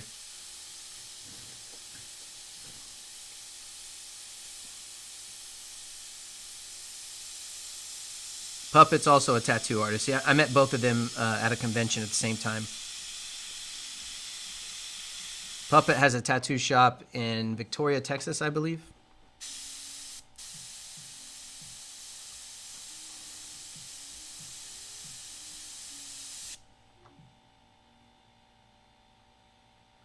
Hopefully it was the thigh and not the foot. Yeah, it was on the top of my knee, just above my kneecap.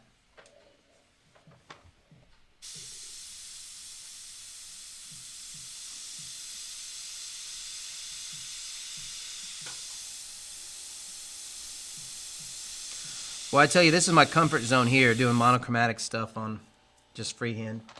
This is where I'm in my zone. Weston says, thank you for taking the time. Looking forward to seeing the next one. All right, Weston, thank you.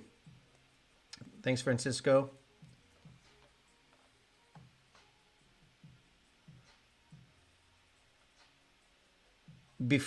Okay, when was the last time I airbrushed a piece that went totally sideways? It was when I was doing that bowling pin that we were talking about earlier. Yeah. So I was supposed to airbrush a bowling pin for, was it a charity or something? It was Stacy Mondo's girlfriend. Her company was having a Christmas party, and it was a bowling alley, and they were going to have a little competition. So the bowling pins were the first, second, and third place prizes. Can you guys hear Faith all right when she talks? Yeah, so come over here and tell them the story of the bowling pin.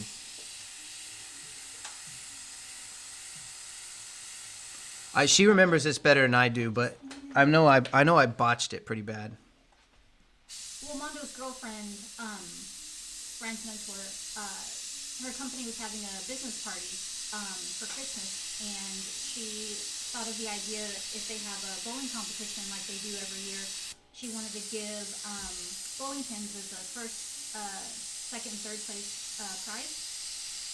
So she had me, Ryan, and Mondo each paint a bowling pin, And me and Mondo like pinstriped it. Yeah, they pinstriped, The and I rhymes. did it with Createx, but I didn't prep the bowling pin. What did I that I messed up? Just everything? I think you were gonna do. You started with a crown, or you were gonna do a portrait. I can't remember Yeah. what. And then It was supposed to be. It was supposed to say kingpin. You just didn't like it, yeah. Yeah, and it was terrible. It was just ugly, and it was bad. And I was like, this is not going to be my contribution. So I ended up doing it. Yeah, then Faith did it. Yeah, so it just was an ugly drawing. It was an ugly painting. I freehanded it onto a bowling pin, which you're trying to preserve the wood grain of the bowling pin. Awkward shape. Yeah, and it was just a nightmare. And so we ended up washing it off, and Faith did the bowling pin for me instead of me. So that was the last time I botched something pretty good. I can't recall. Did I ever botch anything that bad again? Is that the only 2 times? Just this one? And I've definitely really, really messed up some paintings. Like, I actually messed up a painting one time. I bawled. Like, I cried. Like, The a Marilyn Monroe. Marilyn Monroe I think painting. that's the only other time I can think of. Yeah, I was working on this Marilyn Monroe painting for some days because I had a crazy deadline. And, you know how it is sometimes, you guys, if you have a deadline and you don't sleep and you try to get it done so that the client doesn't miss whatever. And I was doing it for a motorcycle show, and I was killing myself to get this thing done. And as you can see, sometimes it takes time. I'll stay up all night. I'll paint. My back hurts. All these things, you know. And at the very end of the Marilyn Monroe painting, now you guys know, if it's not like I can call somebody in to help me with a painting. Like, it just happened to be that Faith could help me with that bowling pin, but a lot of times people can't help me. And so if you're backed up and you got too much work, you just gotta do it. And so I had just finished this Marilyn Monroe painting, and I went to grab some red because I felt like her face needed some more blush to it.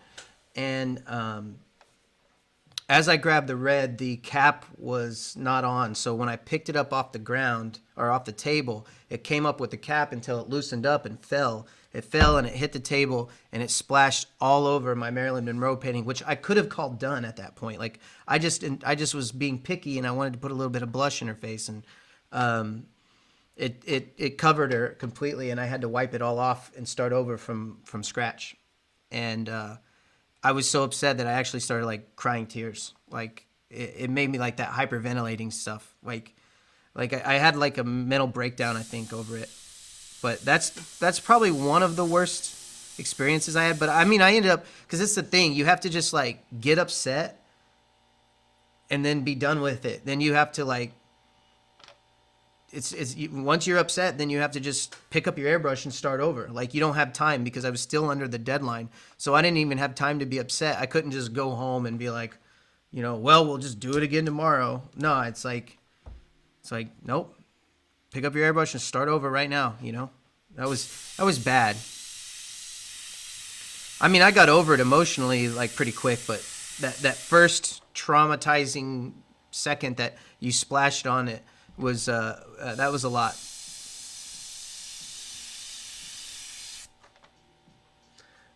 Robert says he wiped one with lacquer thinner. I've done that too.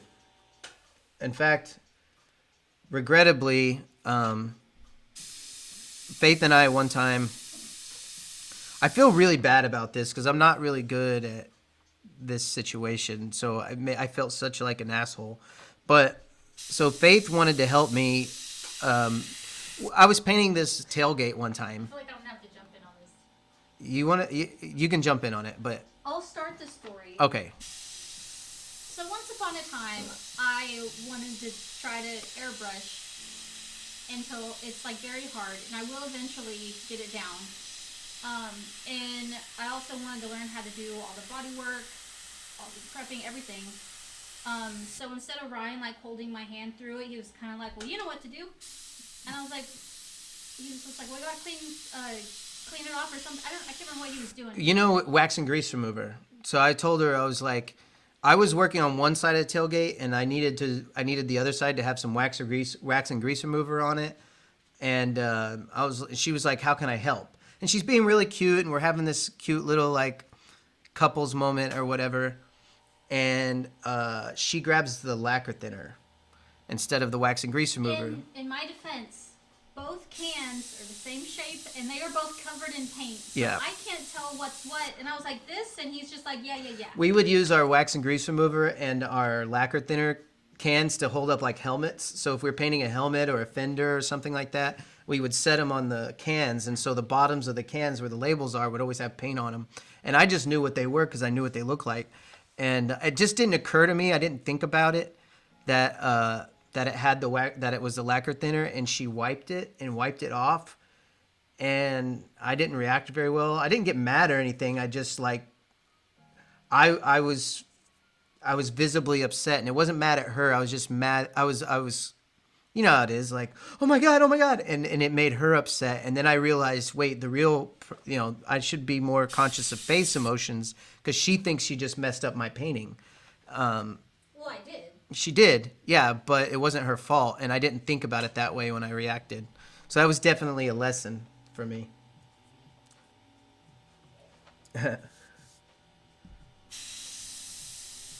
I felt so bad when I saw how Faith felt about it. I was like, I didn't know what to say or do. Because you know how it is, man. When you paint something, you have a lot of time into it and everything. And Faith was there for all of it, so she knew how much time and effort went into that. I've actually wiped off my own paintings before in protest. Well, I worked for a guy once that was kind of an asshole, and he would always criticize my work and say that I should be doing it one way or another. And one time at a protest, I just wiped it off. Like this really amazing painting that I did, I just was like, wiped it off. And then I did it his way after that, which was, in my opinion, a corny version of the painting, but it's what he wanted.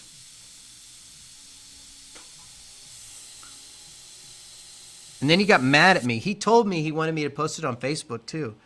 He was like, no. I was like, can I post it on Facebook, me wiping this off? And he was like, yeah, I think that'd be funny. I think it'd be funny to post.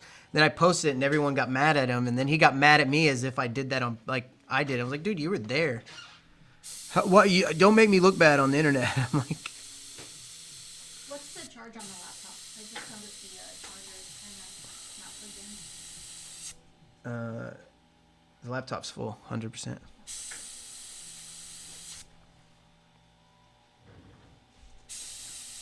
hope he'll be here Saturday, so Friday, as long as it's cool with you and everyone else. So Faith is talking about maybe doing it Friday for the next Friday, doing the long painting, the life painting of her.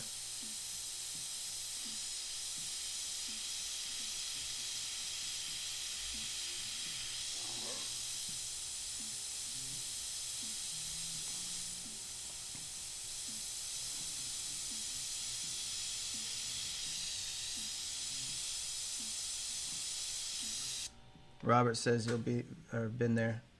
Yeah, definitely.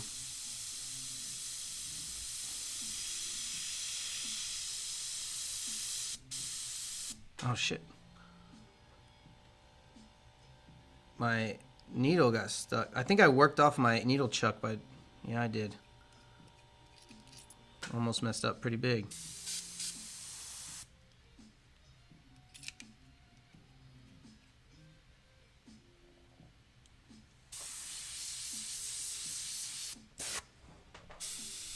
I definitely think somebody was mentioning about back problems again earlier. I think you get endurance though. The more you do it, the easier it is to put in really heavy hours, because you gain some endurance over time.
Taylor says, any idea where you think airbrush is going? Better artists, better paints, or stagnant?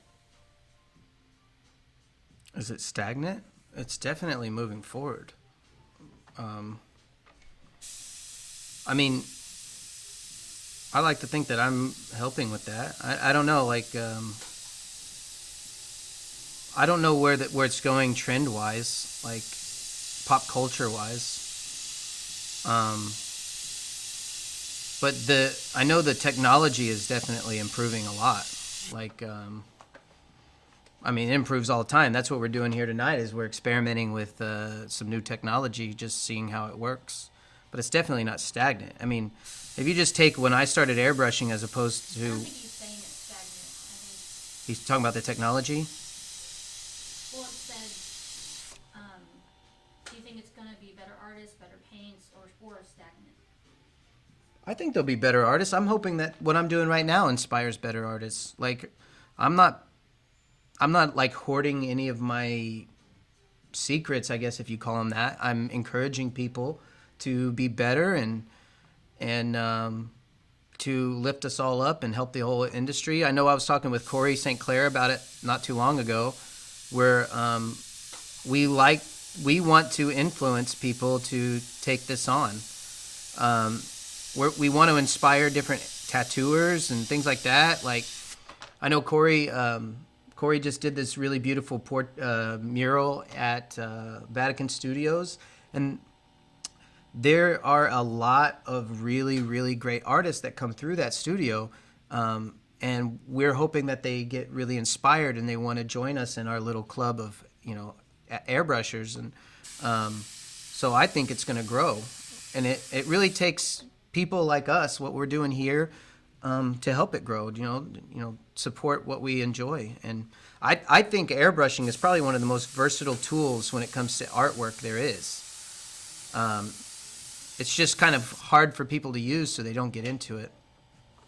But I think there's plenty of room for it to go, especially in murals and different things like that. Like, I would love to be on the front lines of, inspiring people to get into this medium. So, yeah, I think there's plenty left for airbrushing. I know, like I said, we're trying to get it into tattoos and, different other things.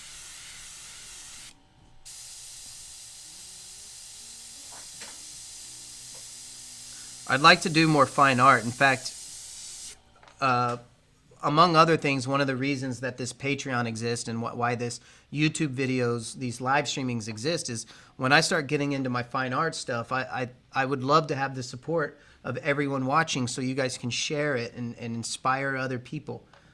So, what is Super Killer says? I can't imagine a level higher than you, Corey, and the kid, and Steve Gibson, Drew Blair. Yeah, for me, it's not about a higher level. It's just about support. I mean, any kind of art form, it's just a support group of people that love what each other does, By buying art, you're supporting the artists. By watching this live stream, you're supporting me so that I can continue to do what I love.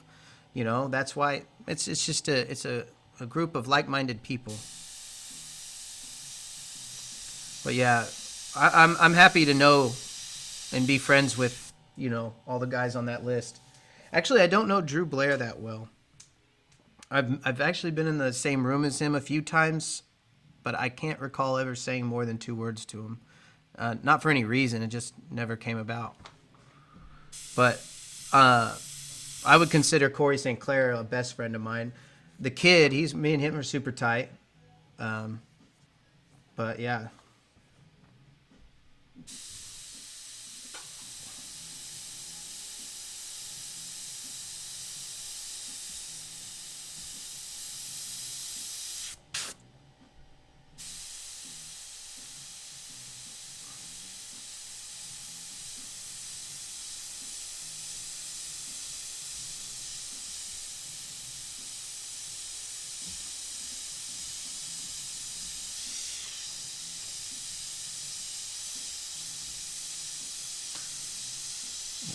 I definitely want to go more in the fine art direction. I'm just right now. I think I'm just kind of being experimental, hanging out with you guys, seeing where that's going to go, fine art wise.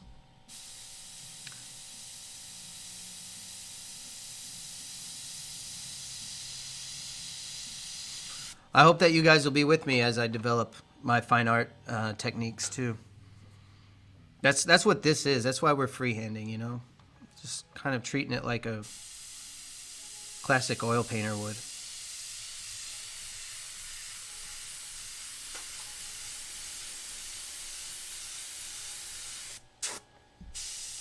You know why Coach Airbrush stopped making videos? Even Airbrush Action is what's always dead. So airbrush action itself is dead. There's no more airbrush action. There was just, you know how it is with magazines. Magazines just they're not what they used to be, and airbrush action couldn't keep up. I'm sure there's more to the story, but I don't know it enough to share it. But I know with Coast Airbrush and making videos, actually I never asked him why he stopped, but I'm sure it has to do with technical issues. You know, the world is evolving, you know, and technology is evolving. And so it takes a lot to keep up with that. And I assume it probably has something to do with that. But that's also why I'm doing the streaming now instead of making... Well, I'm still going to make a few, like, detailed videos. But I feel like, for an artist, I feel like the streaming platform is where things are trending, and I think it's one of those deals you just kind of got to go with it, and so that's probably has something to do with why Coast Airbrush isn't doing it. I talk to Dave pretty regular, but we don't talk about that though. We just talk about other things. Robert says, take care of Ryan and Faith. I have to go. I really appreciate your time and stories. You make the world a better place. Night all. Oh, thank you. That's very nice of you. We'll see you later, Robert. Night. We'll probably keep this going. What is it? It's 10 o'clock, maybe somewhere around 10:30. We'll go ahead and call it a night.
Says, I love your stories. It's great fun. Can you tell us how and when you first met Corey? Yeah. So the first time I met Corey was in his class. So my first year of airbrushing, as I told you, I had a lot of people that I looked up to, and I wanted to be as good as, and I wanted to grow, right? So the first person, other than Charles, because I first learned about Charles Armstrong when I was a very young kid, because he was local. But the first person that I ever kind of idolized, I guess, was Corey. And so I heard that he was going to be teaching a class in Las Vegas. So I told my dad about it, and I was just like, And my dad understood, and I was like, I don't care how much it costs, because we didn't have a lot of money back then. I mean, and I remember it was just like I finished a painting. So I had this motorcycle I was working on. It was a Joker bike, and my dad agreed to let me have a bigger cut of the Joker bike in order to fund my trip to Las Vegas to take Corey's class. And I remember when I took Corey's class, I was really, really, I wanted to make a big impact on him. And, and I did, I guess. But it took a while before we had like a friendship, though, because at first it was, just like, me idolizing him, I guess. And then over time, I picked up his technique really well. And me and him have this thing. He knows that my early work used to look like his, but I never did that on purpose. He was the class that I took, so I knew his technique. That's how I knew to airbrush. So when I started painting, it was looking like his. So people would start trying to hire me based on him and all these things. And I would always call him and tell him, like, I'll never take a job in your name. I'll never take a job disrespecting you, because I appreciate who you are, and I don't want to mimic you. I don't want to be your clone. I'm not trying to do that. I hope that's not offensive. And over time, our relationship kind of grew as friends, because then we started teaching classes together. Then we got to know each other, and then my style started moving in its own direction. And then after that, we started teaching. After we started teaching class together, we started hanging out together and going out to different bars and whatnot. And then Corey was living out in California, or staying out in California, at the same time that I was out there. And so I introduced him to all my friends there, because Corey was wanting to get into tattooing, and I was already into it. So I brought Corey along because I wanted to teach him to tattoo as well. And so he really hit it off with all my friends there, like Mondo, like I've been talking about, and those guys, because now Mondo's a close friend of Corey's, and we just kind of formed this group of friends, and we're super tight, and we're very supportive of each other. But yeah, that's how I became friends with him. Do you know Mangrove Mike? Of course I know Mangrove. Is he here? Of course. The elusive Mangrove Mike? The elusive Mangrove Mike. What's up, Mike? So, if you guys are watching, Mangrove Mike is our friend out here in Florida. He's he runs a boat club, and he's a really amazing fisherman. So if you guys want to see where I live now and what it looks like out here, look up Mangrove Mike on Instagram and look at his photos. He's just right out here in the Gulf of Mexico is where he does most of his fishing and filming. And he's my friend from high school, and he's one of the reasons that we came out here. He is the reason, because we were going to camp in Austin. Yeah. And then we decided I wanted you to see Pensacola. And then we were like casually talking to him about this trip, and he's like, "Oh, well, you should go to Tarpon Springs. My brother's out there." Yeah. So. And then we did, and Yeah. So Mike has been supportive of my tattoos since day one.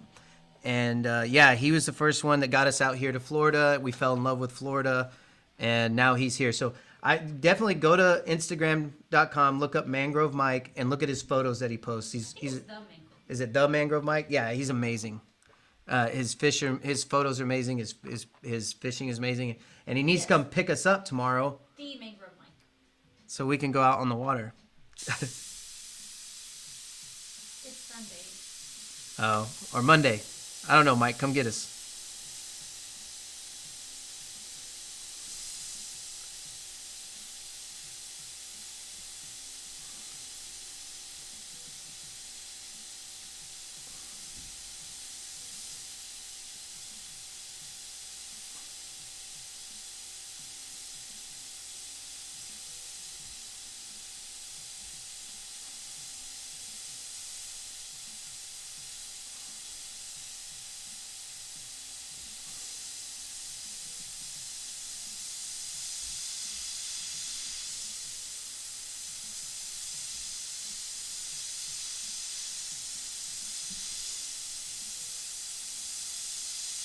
Mike said he's game. Dude, pick us up. All you gotta do is call us. We're right there. The marina is right there.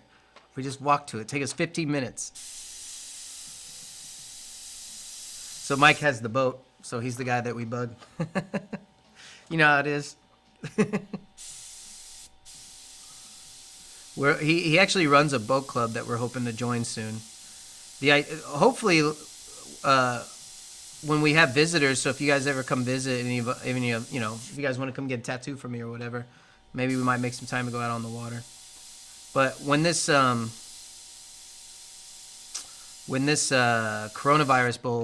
baloney is over, then we're hoping to join the boat club and get more into the, you know, going out to the water and all that.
All right, I think I'm gonna start in with the final highlights on this and call it a painting.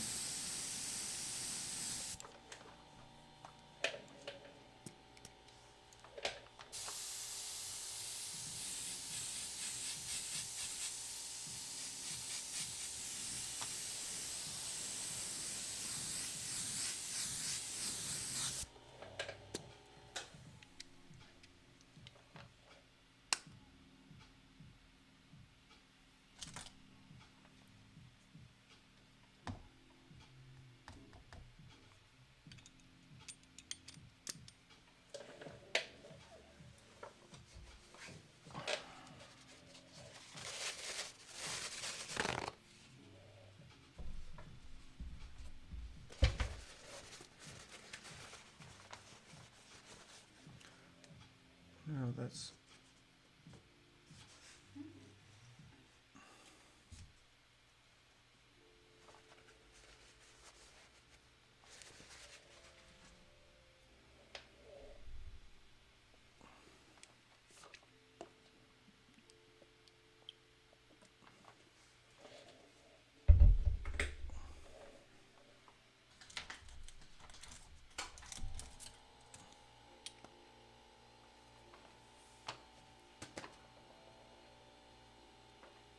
So right now I'm just cleaning out my airbrush and I'm gonna do some final highlights on here.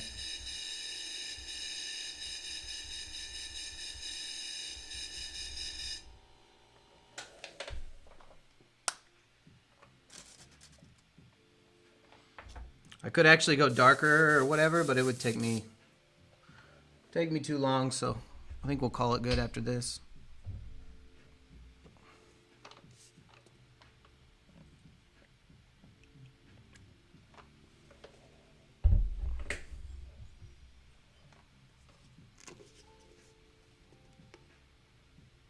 Oh shoot, I was about to drop black in there. Caught it.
All right.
Sam Russell says 4 a.m. comes too early.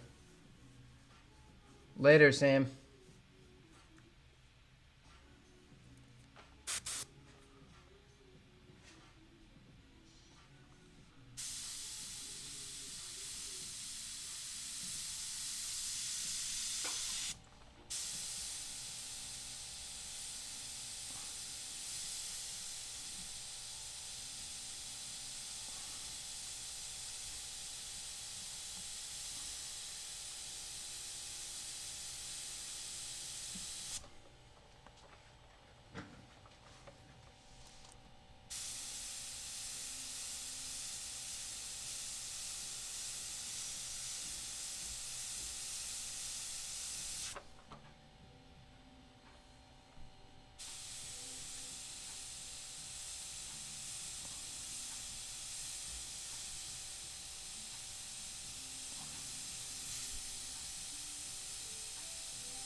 Amra says the final highlights are doing it. Yeah, the final highlights are always the best part.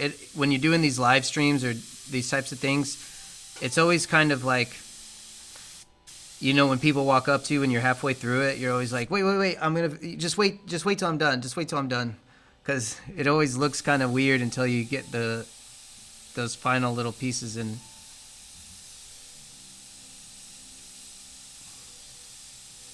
But as long as you kind of know where you're going, like, I don't know, I guess it's kind of vulnerable, showing your process online, because some people are in and out, and they don't get to see the end result. And so you kind of just have to be like, trust me, I know what I'm doing. Like,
I'll tell you guys, if you want a skull, the best place to go, like a skull for reference, is a place called Skulls Unlimited. It's in Oklahoma City. Especially, I guess you said Amra, you're the one from Oklahoma City. Go to Skulls Unlimited. They have amazing, amazing skulls there that you can buy for references. They're in Moore, Oklahoma. So if you guys online, if you're watching this, if you're not from Oklahoma, just go to skullsunlimited.com and look up their skulls. I have one. Faith, is that? Oh, it's right here. I'll show you the one I got from Skulls Unlimited. I broke it, so I need another one, but right there. That's the one I got from Skulls Unlimited. See the difference? So much more realistic. Well, that one's like a medical grade Yeah. or like teaching grade replica. Yeah. I broke the tooth off and lost the bottom jaw, so I need to buy another one. I think it was like $250. They also have real ones, but you have to either be a doctor or a teacher of some kind. So Joseph said, Ryan, I thought about asking if I could post this on airbrushing for newbies, but now I think about it, it may not be a good idea. They would be asking a million questions. No, post it up. Anyone can see. So Sammy says, my girl just said, turn that TV off and gotta go to bed. 63 Impala ain't gonna paint itself. Yeah, I know. Yeah, I've been there, man. I know exactly what you're talking about.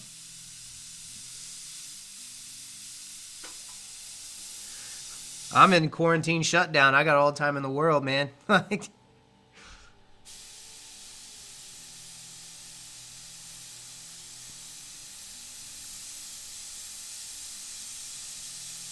I tell you, when I'm busy, I feel like if I could only just find 5 minutes, man, I wish I had the time for this and time for that.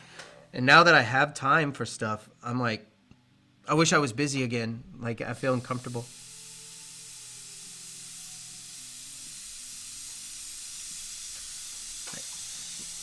I'm definitely going to try to think twice about complaining about being too busy. I say that now, but I'm definitely going to complain about it.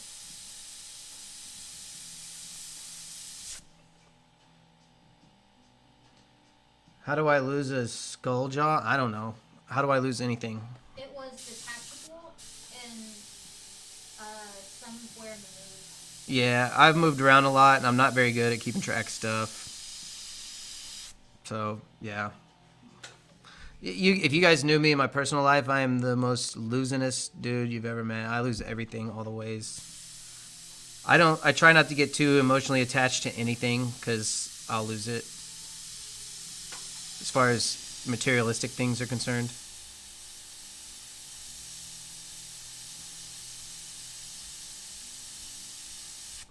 I'll lose anything, dude.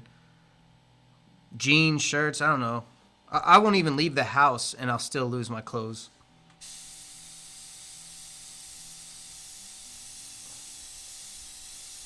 Although I've had these Iwata shirts since they gave them to me and I still wear them every day. I can't believe how long I've had these now. I think I wear these Iwata shirts more than any other shirt. Speaking of shirts, I do have shirts for sale. They should be in the description, I'm hoping.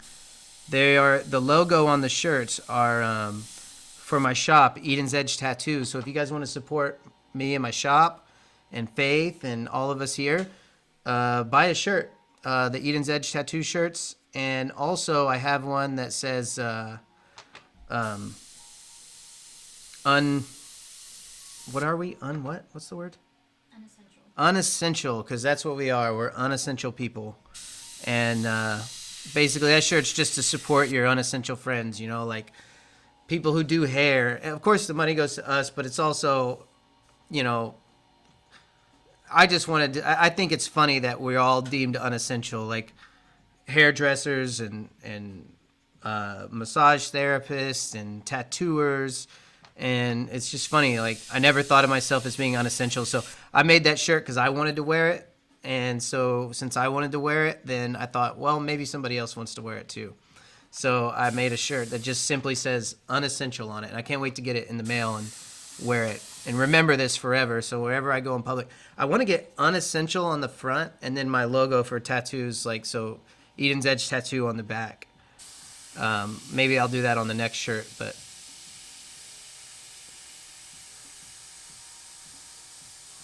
we are the unessential.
All right, let me see if I can focus the camera. I think that's what I'm gonna leave it today.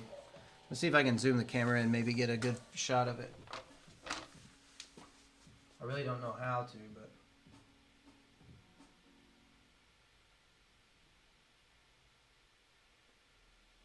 I guess that's all the way in. What if you brought that closer? I don't want to mess it up. No, I mean your painting. Oh, my painting? It might fall out of focus. Is it in focus now? Anyway, that's it, guys. Hopefully you can see it. I have a delay, so it's going to be... It actually looks pretty good in person. I hope the camera picks it up pretty good. Maybe, you know what I'll do is I'll take a photo of it and I'll post it up on my Instagram and my Facebook just to show what the demo looked like today. Yeah, there's a pretty long thing on here. All right, guys, we're done. We'll see you all later.